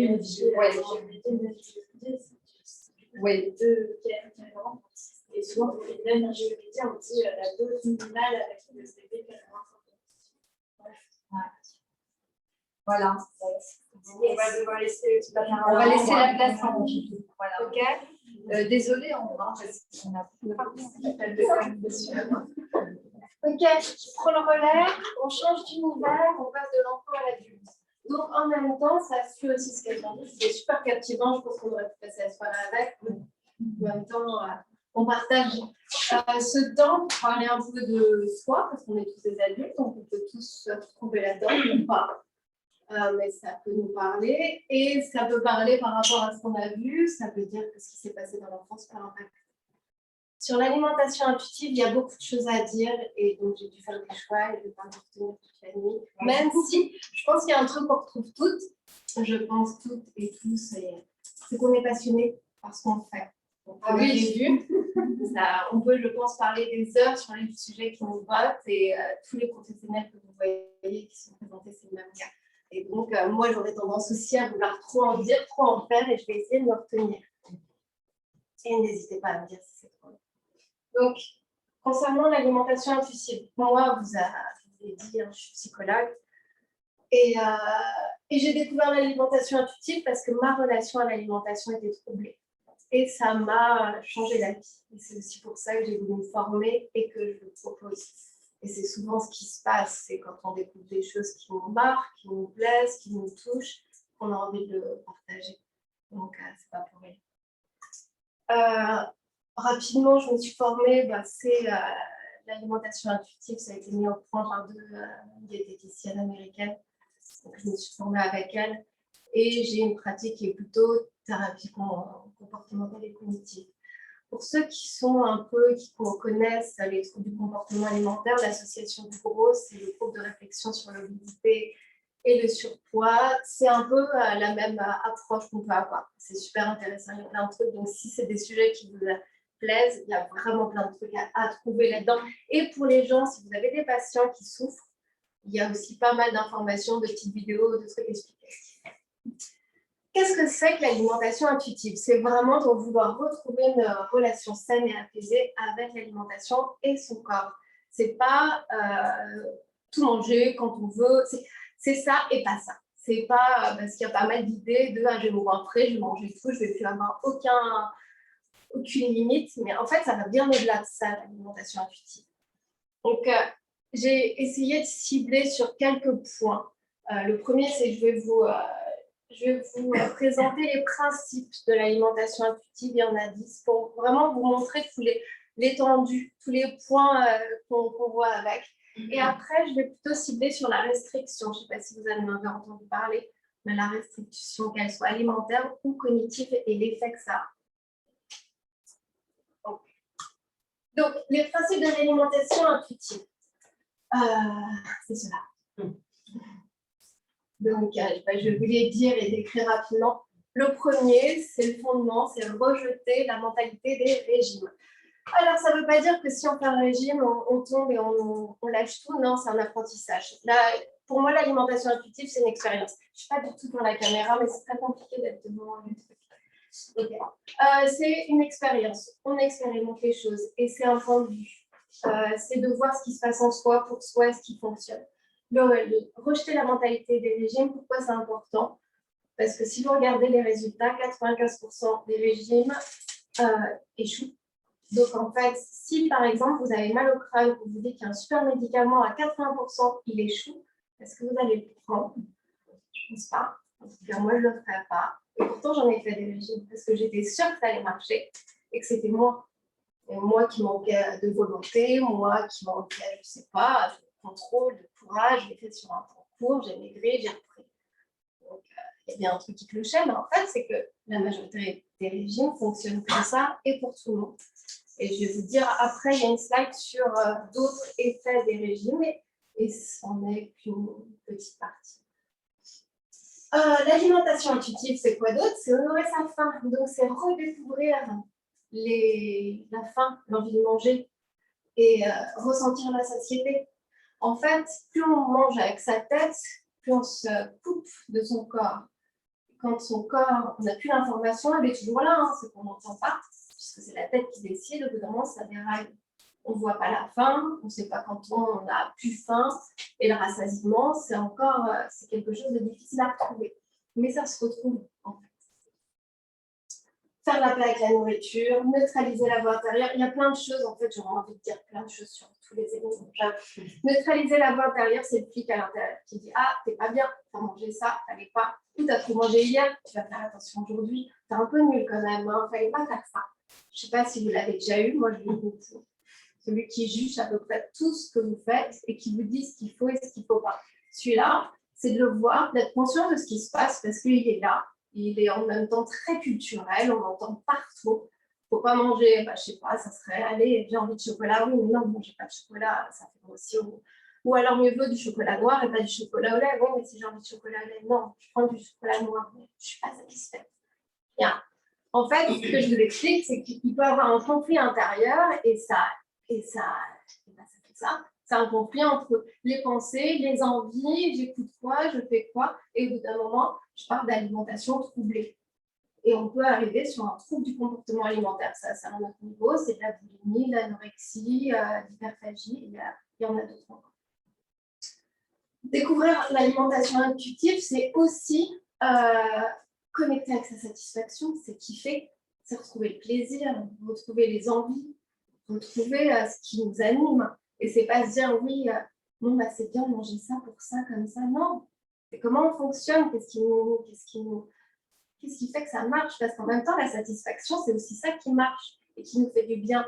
Avoir un bon dîner avec des amis ou avec la famille dans une atmosphère agréable, bah là, en fait, ça va bien se passer, on va mieux digérer, on va se sentir bien. Manger quelque chose en se disant c'est comme ça, avec le stress de est-ce que je mange bien, pas bien, ou est-ce qu'il faut, ce qu'il ne faut pas, on digère moins bien, ça se passe moins bien, et en fait, on s'en plaint, on ne sait pas si c'est juste. J'exagère sur certains traits, mais c'est pour vous montrer aussi les écarts. Ressentir la satiété, comprendre la nourriture émotionnelle, là aussi, il y aurait des heures pour parler de la nourriture émotionnelle, elle a son sens. Mais je vais vous en parler juste après, je me dépêche. Mais c'est pour dire qu'elle a son sens et qu'elle peut aussi, c'est à différencier la compensation émotionnelle. Comprendre la nourriture émotionnelle, mais ça ne veut pas dire on peut éviter les émotions en mangeant. Donc, c'est de voir pourquoi on mange, qu'est-ce qui se passe, de comprendre un peu ce qui est en jeu. Quand j'évite une émotion, bah, pourquoi je l'évite? Ça doit être là. Ça, c'est plutôt un travail de régulation des émotions et de rester dans l'émotion. Mais on peut manger émotionnellement, c'est OK. Respecter son corps et les points aussi super importants, bouger son corps. Mais c'est pas bouger pour faire maigrir, c'est pas bouger pour le contrôler, c'est bouger parce que c'est aussi super sympa de faire du sport, de bouger, d'avoir une activité, d'être en relation avec. Et le dernier, la nutrition va bien parce qu'il y a aussi des aliments qui sont plus nutritifs, qui sont plus conseillés. Donc, c'est l'élément qu'on aborde généralement à la fin. Ça ne veut pas dire qu'il n'est pas important, il est super important. Sauf que quand on a une relation troublée avec l'alimentation, si on parle de ça tout de suite, ça devient des règles. Et les règles, ça redonne de la matière pour retomber en fait dans ce process où il faut manger comme ça, la police, le flic intérieur est renourri. Donc d'abord, on travaille sur ce que c'est et ensuite, on redonne on redonne les éléments qui permettent de faire de la bonne manière. Mais c'est que des informations, ce n'est pas des règles, c'est des principes.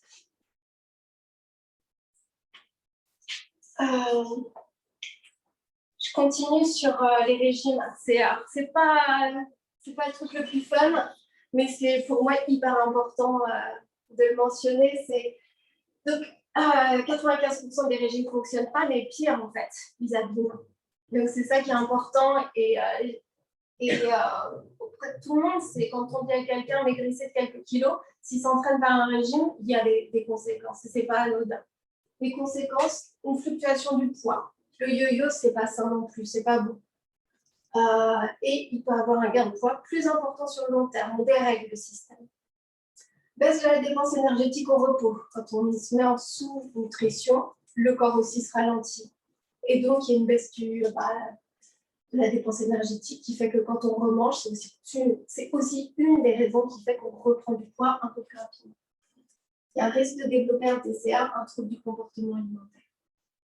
Anxiété, au fur et à mesure, on crée de plus en plus d'anxiété face au corps, face au poids, ce qu'il faut pas. C'est pour ça qu'il y a là, je ne l'aborde pas, mais il y a un univers aussi sur la relation au corps, sur l'acceptation du corps. Est-ce que c'est accepter ne veut pas dire je ne fais rien, et de toute façon, je suis comme ça, je ne bouge plus, loin de là. Accepter, se faire plaisir et reprendre son corps en main. C'est ça aussi, d'être dans le contact avec soi.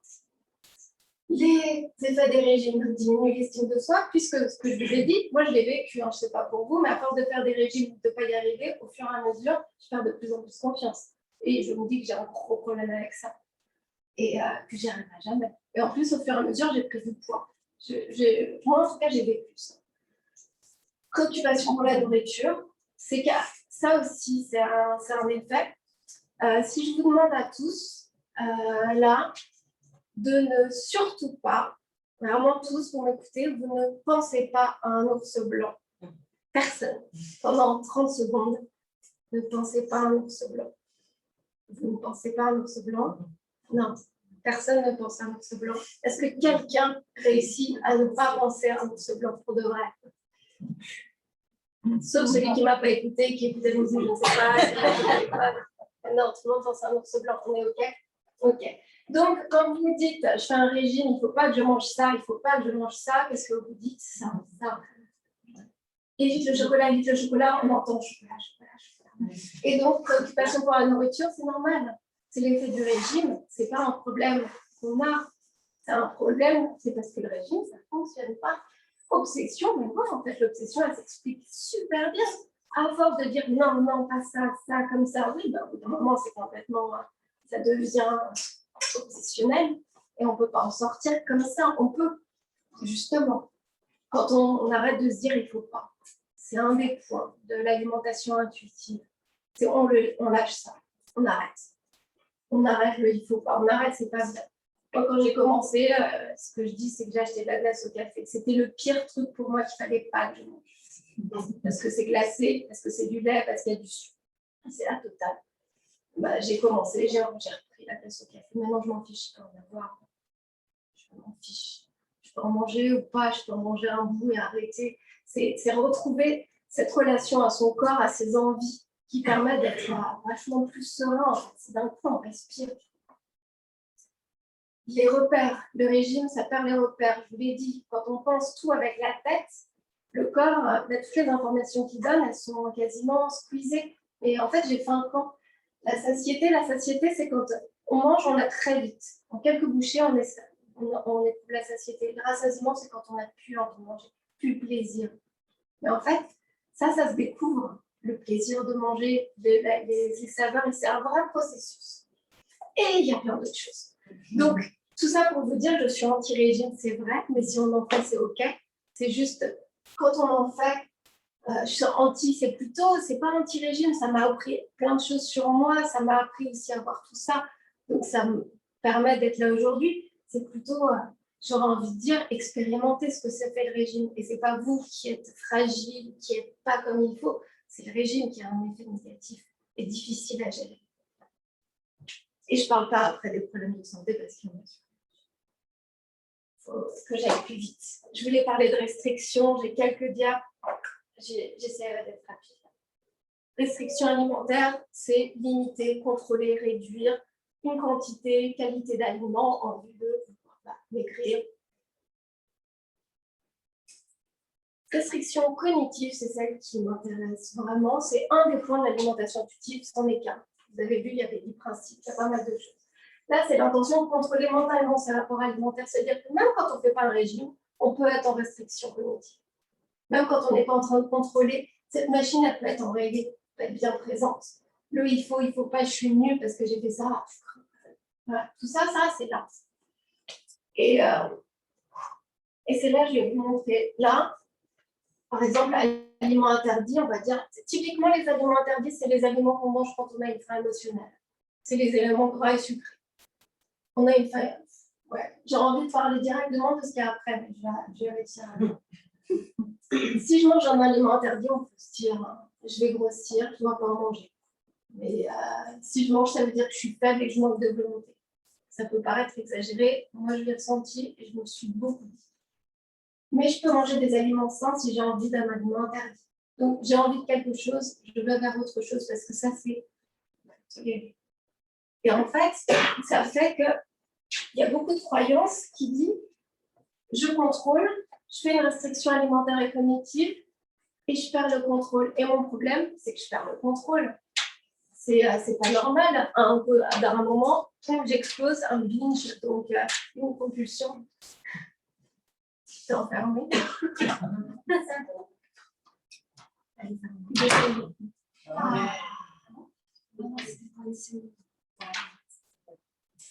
Ok, donc la perte de contrôle est vue comme le problème. Si je grossis, c'est que je perds le contrôle.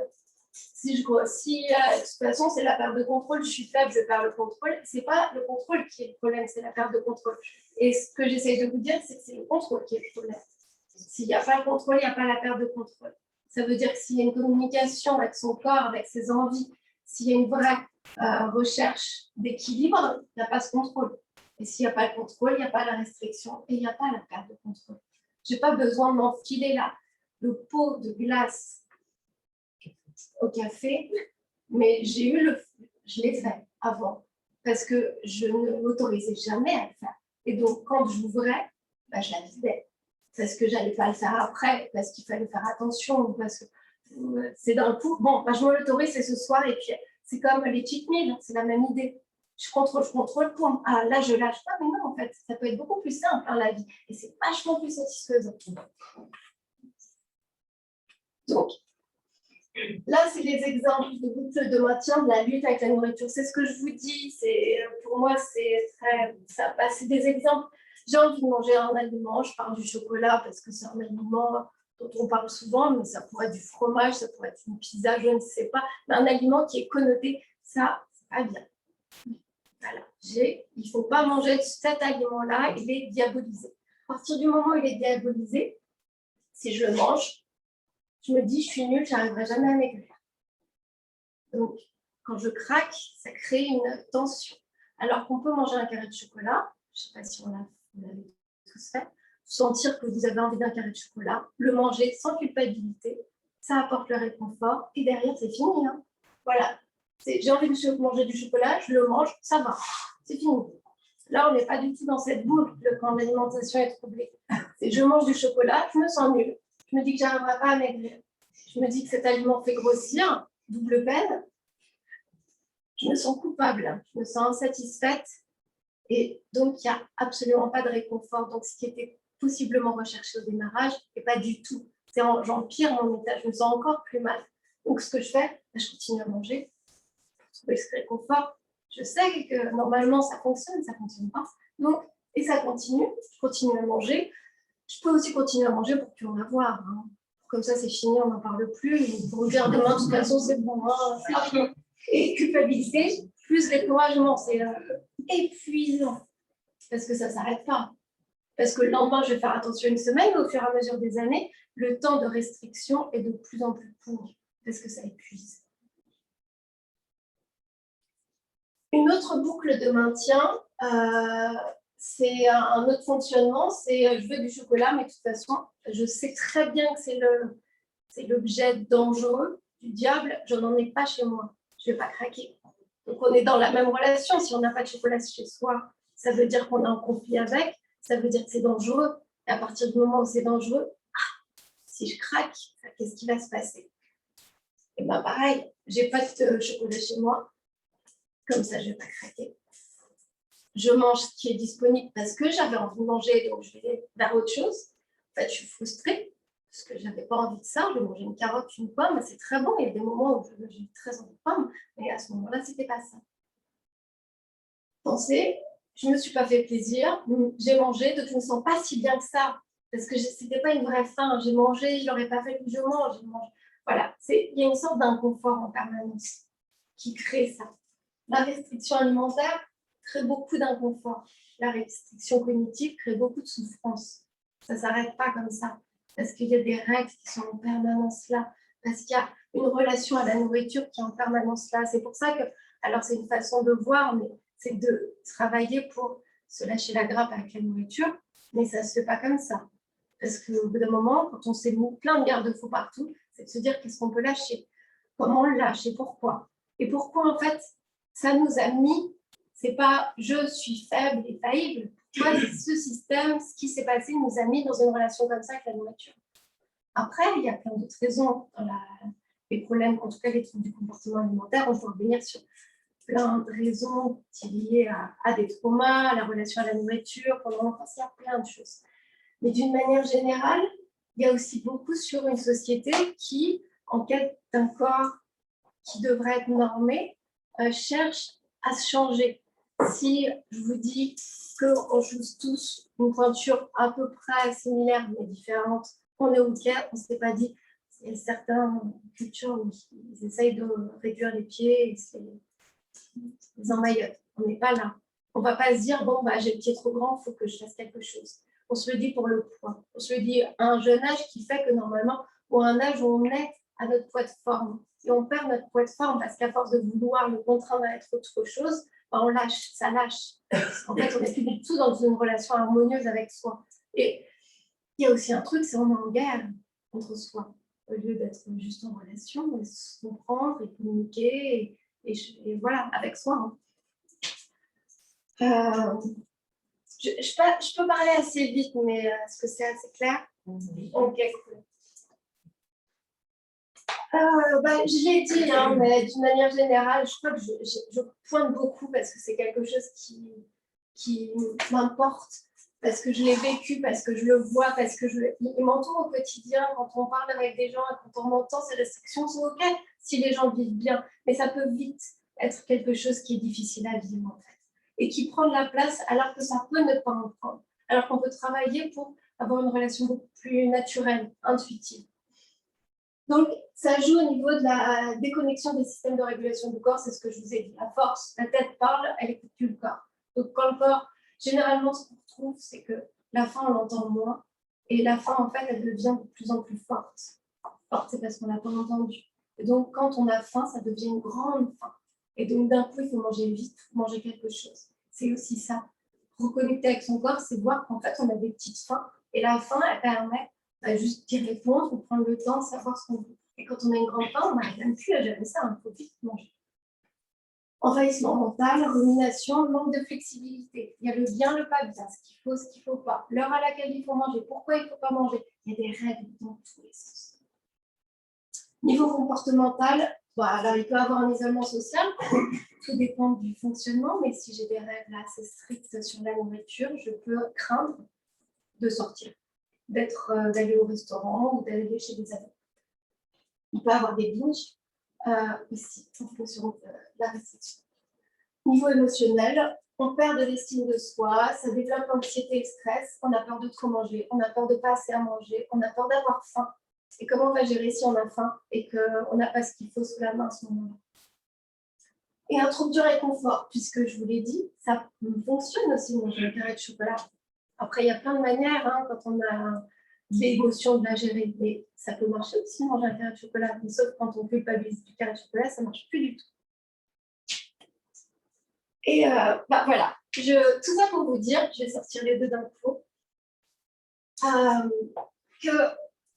qu'on peut passer d'un fonctionnement où c'est les règles qui sont la norme, qui sont le guide, des croyances, une pensée en blanc, noir, dichotomique, c'est bien ou c'est pas bien, un poids qui peut être fluctuant, parce que plus on fait de régime, généralement le yo-yo, c'est pas inventé, c'est une majorité. Un risque de tomber dans un trouble du comportement alimentaire, difficulté émotionnelle et insatisfaction. Parce qu'au fur et à mesure, en fait, on ne touche plus à sa satisfaction personnelle. Les règles envahissent. Et l'alimentation intuitive, c'est de retrouver ça, des repères sensoriels. Donc ça, je pense que je l'ai bien dit. L'expérience, faire des expériences. C'est pas avoir une alimentation parfaite, c'est pas avoir une alimentation déconnante, c'est se retrouver dans ses sensations, ses envies. J'ai redécouvert des choses personnellement. J'ai découvert qu'il y a des choses que je pensais aimer parce que je me l'interdisais et c'était devenu quelque chose d'important. Un peu la glace au café, même, j'aime encore un peu, mais c'est pas si fou que ça en fait. Il y a des trucs qui me font bien plus kiffer que ça, alors qu'avant c'était. Et donc en fait, c'est les expériences, c'est de redécouvrir, c'est de me dire ça me tente pas, mais pas que. C'est aussi d'apprécier mon corps et me dire, en fait, ouais, j'ai un corps qui n'est pas un corps, en fait, sincèrement, quand je commençais à faire les régimes, j'avais un corps qui, aujourd'hui, ne serait pas fait dans l'idée. Mais il n'était pas du tout. Donc, j'ai jamais été bien dans mon corps. Maintenant que je le suis, c'est pas du tout, c'est pas un critère de beauté, c'est juste que c'est bon, j'accepte. Je suis bien et je suis en équilibre avec moi. Alors, c'est d'avoir son poids de forme, parce qu'en fait, ça se régule.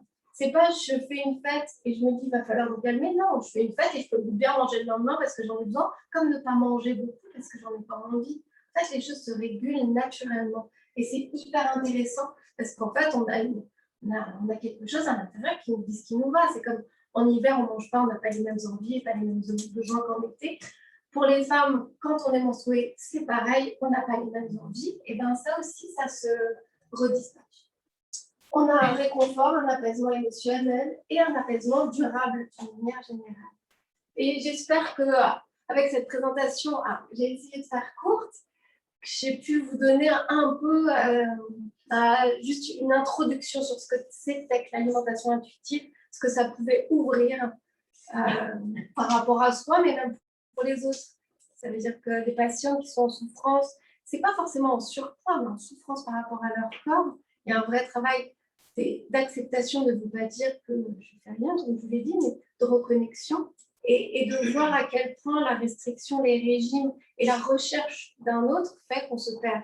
Donc, c'est de revenir à soi. Et voilà, je vous remercie.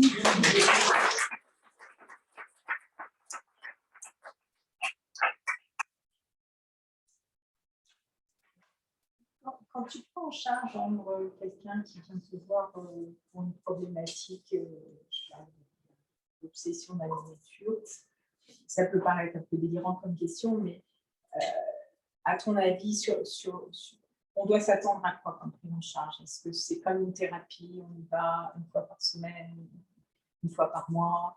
Est-ce qu'on vient te voir? Est-ce que c'est quelque chose qui est sur très long cours? Ça dépend. Alors là, par exemple, ça serait une thérapie si on a envie de traiter quelque chose. Et tout dépend, c'est un TCA, c'est pas un TCA, c'est une alimentation très troublée ou pas. Ça peut être en alimentation intuitive, quelqu'un qui veut venir et qui a besoin d'un soutien et qui a besoin d'en parler. Ça peut être du court terme pour ça. Mais si on veut traiter, aller au fond, c'est plutôt du moyen terme. C'est des thérapies qui ne sont pas, je ne fais pas de la psychanalyse, c'est pas sur des années, c'est plutôt des thérapies qu'on dit courtes, c'est pas court, c'est plutôt sur 1 an. Parce que c'est des sujets, l'alimentation touche tout le monde, c'est des sujets qui paraissent légers, on peut tous en parler, en fait, qui sont très profonds. Donc, c'est plutôt des thérapies qui durent un petit peu, et c'est plutôt 2 fois par mois.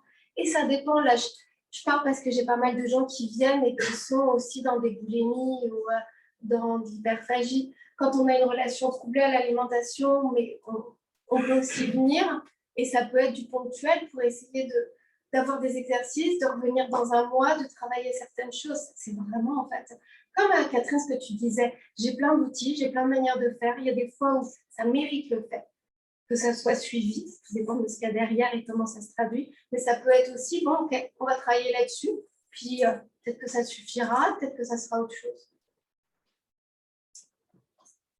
Il n'y a pas c'est difficile de répondre sur chaque thérapie d'une manière décrite. Si on fait une thérapie, en tout cas, si là je prends la casquette psycho, faire une thérapie, oui, c'est faire une thérapie. Si c'est pour redécouvrir l'alimentation intuitive et essayer d'ouvrir le champ là-dedans, normalement c'est un suivi, mais ça peut être aussi sur une thématique, travailler dedans. Il y en a qui ça arrive, en fait, qui viennent, qui travaillent un peu, mais qui ont en fait la crainte de prendre du poids et de ne pas perdre, qui repartent sur un régime et qui reviennent.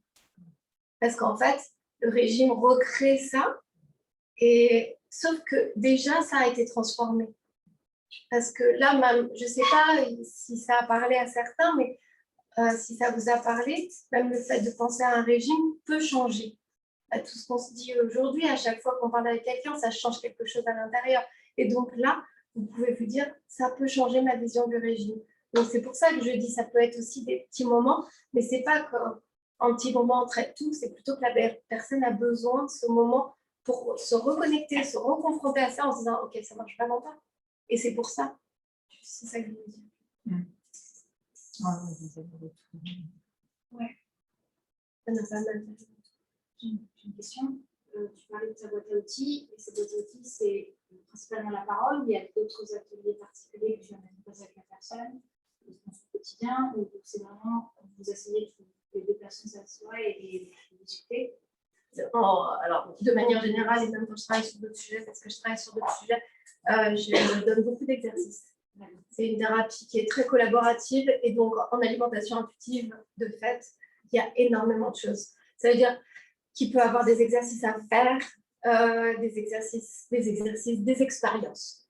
En séance, une dégustation, ça se fait, mais de se dire, par exemple, des personnes qui ont des crises, des pulsions alimentaires, c'est de se dire, j'attends 2 minutes, je vois ce qui se passe, d'expérimenter des choses. Parce qu'en fait, c'est aussi mon mode de thérapeute, hein, c'est dans l'action que le changement s'opère.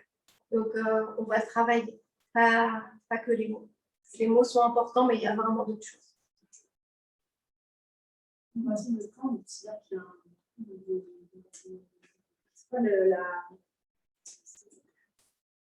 Alors, ça, en fait, c'est les troubles du comportement alimentaire. On le voit dans le DSM, où en fait, il y a une classification en fonction de certains symptômes, de la durée des symptômes.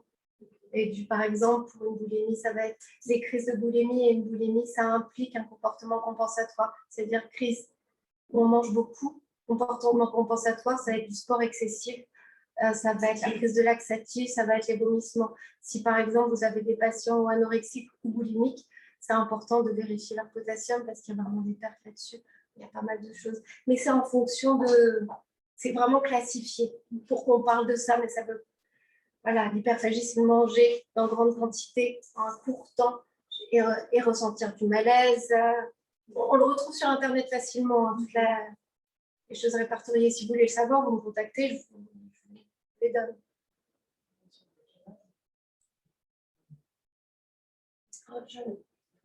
C'est jeune, et en fait, ce qui est, par exemple, j'ai pas mal de patientes qui ont été mises au régime très tôt. À 7 ans, 6 ans, elles étaient dans une courbe de poids tout à fait normale, mais un peu haute. Et le médecin généraliste, pour certains, dit faites attention, ou alors il faudrait peut-être quand même contrôler. Et il y a plein d'effets là-dessus. Bon, alors, c'est le régime, c'est le contrôle des parents sur l'enfant, tu ne manges pas ça, tu ne fais pas ça, qui très rapidement, en tout cas les patients que j'ai, puisque j'ai des patients adultes, au collège, c'est les crises. Et c'est souvent des gens qui ont des troubles du comportement alimentaire adulte. Mis au régime enfant, primaire, même, je crois, vers 4-5 ans, mis au régime. Et les effets sont quand même super costauds. Parce qu'au collège, on les retrouve. Les cacher la nourriture, parce que de toute façon, c'est interdit. Parce que je vous disais, pour ça, l'ours blanc, c'est interdit. Donc, il y a un moment, ça explose. Et alors qu'il y a des familles pour qui tout est autorisé, qui ne vont pas se jeter sur les choses, parce que c'est naturel de manger. Ce n'est pas une contrainte. Ça peut apparaître tôt, et c'est souvent en lien aussi avec l'éducation. Et il y a aussi pas mal de personnes où les parents ont un problème avec l'alimentation.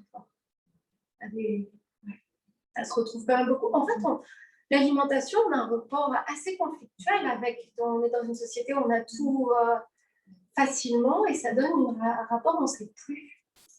On le voit chez des mamans, certaines mamans allaitantes qui ont souffert d'anorexie. Il y a un rapport où elles ont peur que le bébé prenne trop de poids parce que le pédiatre a dit que le bébé avait beaucoup de poids. Un bébé allaité, on sait que le bébé allaité prend les premiers mois et après, c'est longtemps. Voilà. Mais justement, on fait attention à l'obésité infantile et on voit bien que ces femmes, ou alors elles ont peur de ne pas donner suffisamment. Alors, pour la petite histoire, elle est un peu différente, mais j'ai une patiente qui a peur que son chien grossisse très fort. C'est une angoisse, on contrôle tout. Donc, c'est pas anodin. Le corps, la relation au corps, au poids et le gras. Et il y a les images, les préconçus sur ce que ça reflète. C'est quoi le poids? Et beaucoup, c'est laisser aller. C'est quelqu'un qui se prend pas en main. Alors qu'à l'opposé, c'est à l'opposé de ça. Mais c'est aussi, il y a tout ça qui se traîne. Une mère qui ne donnerait pas ce qu'il faut, ça voudrait qu'elle n'est pas une bonne mère. Si son enfant grossit trop, ça devient un conflit avec l'enfant, s'il ne mange pas assez aussi. Et ça peut générer des conflits. Ou pas, après, il ne faut pas non plus, c'est pas une obligation, il y a chacun cette personnalité, fonctionnement. J'avais une question par rapport aux enfants, parce que les enfants sont plus que suivent beaucoup plus que les adultes, souvent leurs faim et leurs envies. Et donc, tu as un peu parlé du moment où ça peut se perdre, s'il y a notamment un médecin ou des parents qui se disent qu'il y a potentiellement un surpoids. Mais est-ce que aussi, dans notre culture française, où les repas sont très cadrés, et on se dit que c'est pas bien de manger en dehors des repas, est-ce que ça a un impact aussi là-dessus quand on regarde pas, et je vois notamment parce que j'ai un frère qui habite en Allemagne, le rapport, le repas n'est pas du tout le même. Et du coup, on échange beaucoup tous les deux là-dessus, parce qu'on a des enfants qui n'ont pas du tout le même rapport, et quand on se retrouve en cuisinade, c'est très particulier. Et est-ce que finalement, aussi cette culture française dérègle un peu les choses ou pas? Ça peut, je pense que ça peut dérégler, parce qu'on n'a pas forcément tous les mêmes besoins. Après, ça peut dérégler, c'est pour ça que pour les enfants, et généralement, c'est de... Je la regarde parce qu'elle, je sais qu'on a partagé le même avis. Donc, en fait, c'est le fait d'avoir de la nourriture à dispo. C'est que ça soit un peu de tout. Pour un petit enfant, parce qu'en fait, généralement, il prend un bout et il arrête. Et en fait, c'est assez naturel. Par exemple, je ne sais pas pour vous aujourd'hui, maintenant, moi, je le redécouvre, mais un enfant, il mange un bout de gâteau et il l'arrête, il le pose et il n'en veut plus. Après, c'est plus simple parce que justement, s'il ne faut pas, il est sacré. Donc, il y a les horaires, il y a les règles. Naturellement, en fait, l'enfant mange ce qu'il veut. Et c'est vrai que de forcer d'être à table, c'est gênant. Mais après, si on revient adulte sur le fait est-ce qu'on devrait manger à table tant, en même temps, c'est aussi un plaisir de partage. C'est aussi là où je vous disais la satisfaction, elle est dans la nourriture, mais pas que. Et le bien-être, il est dans la nourriture, mais pas que. Et l'équilibre aussi, il y a plein d'autres univers. Donc, c'est aussi de le remettre à sa place, la nourriture. Arrêter de la mettre au centre de tout le temps. Et donc, ça veut dire, je peux me dire, j'ai pas très faim, mais c'est agréable de manger un petit bout parce que je suis en collectif et je kiffe. Ou me dire, je mangerai un petit encas avant parce que je vais avoir faim. On s'ajuste, mais plus on s'écoute, plus on s'ajuste. Et un enfant, il faut lui laisser les possibilités, en fait, à mon sens, de s'ajuster. C'est-à-dire que s'il y a un dîner, mais qu'il n'a pas faim, il n'a pas faim. S'il avait faim avant, c'est...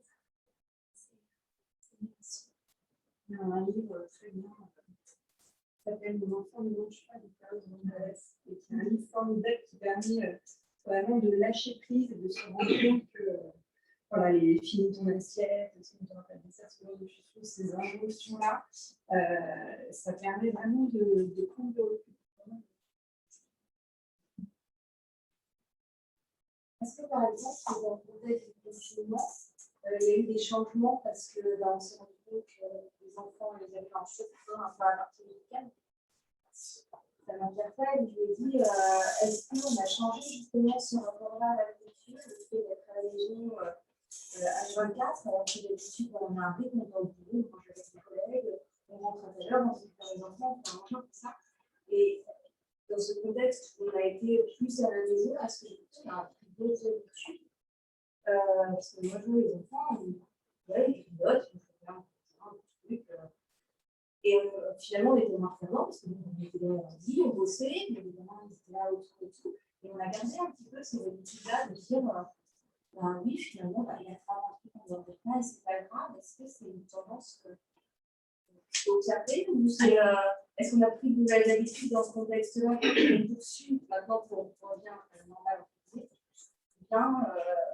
On se restreint à dire vraiment j'avais pas envie de ça. Ouais, après, je ne peux pas faire une généralité, les gens qui sont venus, ce que j'ai entendu sur les effets du confinement, il y a des gens qui ont été beaucoup plus en restriction qu'avant, et beaucoup de gens qui ont suivi tous les tutos pour avoir le corps, donc c'est devenu un focus plus sur l'alimentation. Et à l'opposé, des gens qui ont redécouvert la cuisine et qui ont beaucoup plus cuisiné, et d'autres où voilà, il n'y avait plus ce rythme et on change de rythme. Ça, c'est propre à... Il y a eu plein de choses mais qui sont passées, c'est difficile de voir. Et après, c'est plutôt comment on vit. Et est-ce que c'est ce que je mange, est-ce que j'ai faim, est-ce que ça me va, ou je le mange, par exemple, je ne les ai pas montrés, j'ai des slides sur les mangeurs, il y a le mangeur inconscient aussi. On mange sans s'en apercevoir. On mange, il y a l'inconscient émotionnel qui va manger parce qu'en fait, il a une émotion et ne s'en rend pas compte. Il y a le mangeur parce que c'est dispo. Je mange. Et c'est vrai qu'on peut le faire, par exemple, typiquement le buffet. Les grands buffets, on n'a pas spécialement faim, mais on peut manger parce que c'est dispo. On mangeait plus quand on est dans un restaurant, même si on n'a pas trop en France, où tout est ouvert, tout est permis, là, on va manger plus. Donc, ça peut aussi donner cet effet-là. Là, c'est aussi la limite, parce que quand on parle d'alimentation intuitive, on peut vite se dire, est-ce que c'est manger tout le temps? Non, en fait, oui, c'est manger quand on a faim, quand on a envie. Et c'est vrai, quand on a la nourriture à proximité, hop, j'arrive, je vois la cuisine, je peux prendre... Mais c'est OK si j'ai de la faim, si je suis bien. Et après, au bout d'un moment, si je me rends compte que c'est en permanence et que c'est inconscient, là, ça s'interroge. Mais ce n'est pas de remettre des règles, c'est plutôt parce qu'en fait, prendre juste 2 minutes de recul. Ce n'est pas de se dire non, il ne faut pas. C'est en fait juste. C'est une faim ou pas une faim? Et si c'est une faim, c'est une faim de quoi? J'ai une faim de sucré, j'ai une faim de salé, j'ai une faim de croquant, de crémeux. C'est toutes les expériences qu'on fait en fait pour retrouver l'envie. Ce qui est sûr, c'est que le confinement a été un facteur de recherche pour les TCA. Ouais. Les rétablissements de TCA. Oui, pour les TCA, ça a été très dur le confinement. Ouais. Mais parce que, comme ce que vous dites, la nourriture était accessible tout le temps. Donc c'est où je contrôle, quand on a déjà une relation très troublée et un TCA qui était là ou pas, c'est où je contrôle, où je lâche. Mais en fait, elle est où mon issue? Donc ça devient une angoisse. Parce que j'ai plus cette activité, j'ai plus la relation sociale, je ne vais pas sortir. Il y en a où c'est je ne veux pas faire de sport parce qu'un des éléments de la boulimie aussi, c'est le sport à outrance. Pour équilibrer, je vais faire du sport, donc je peux manger, mais là, je ne peux plus faire de sport à l'extérieur. Donc il y a tout ça avec le confinement qui est ressorti. Donc, tout à fait. Je ne sais pas si j'ai répondu à tout, si... Il y a pas mal de choses dans la soirée. Alors, du bébé à l'âge adulte. Okay. Bon, merci à tous. Merci.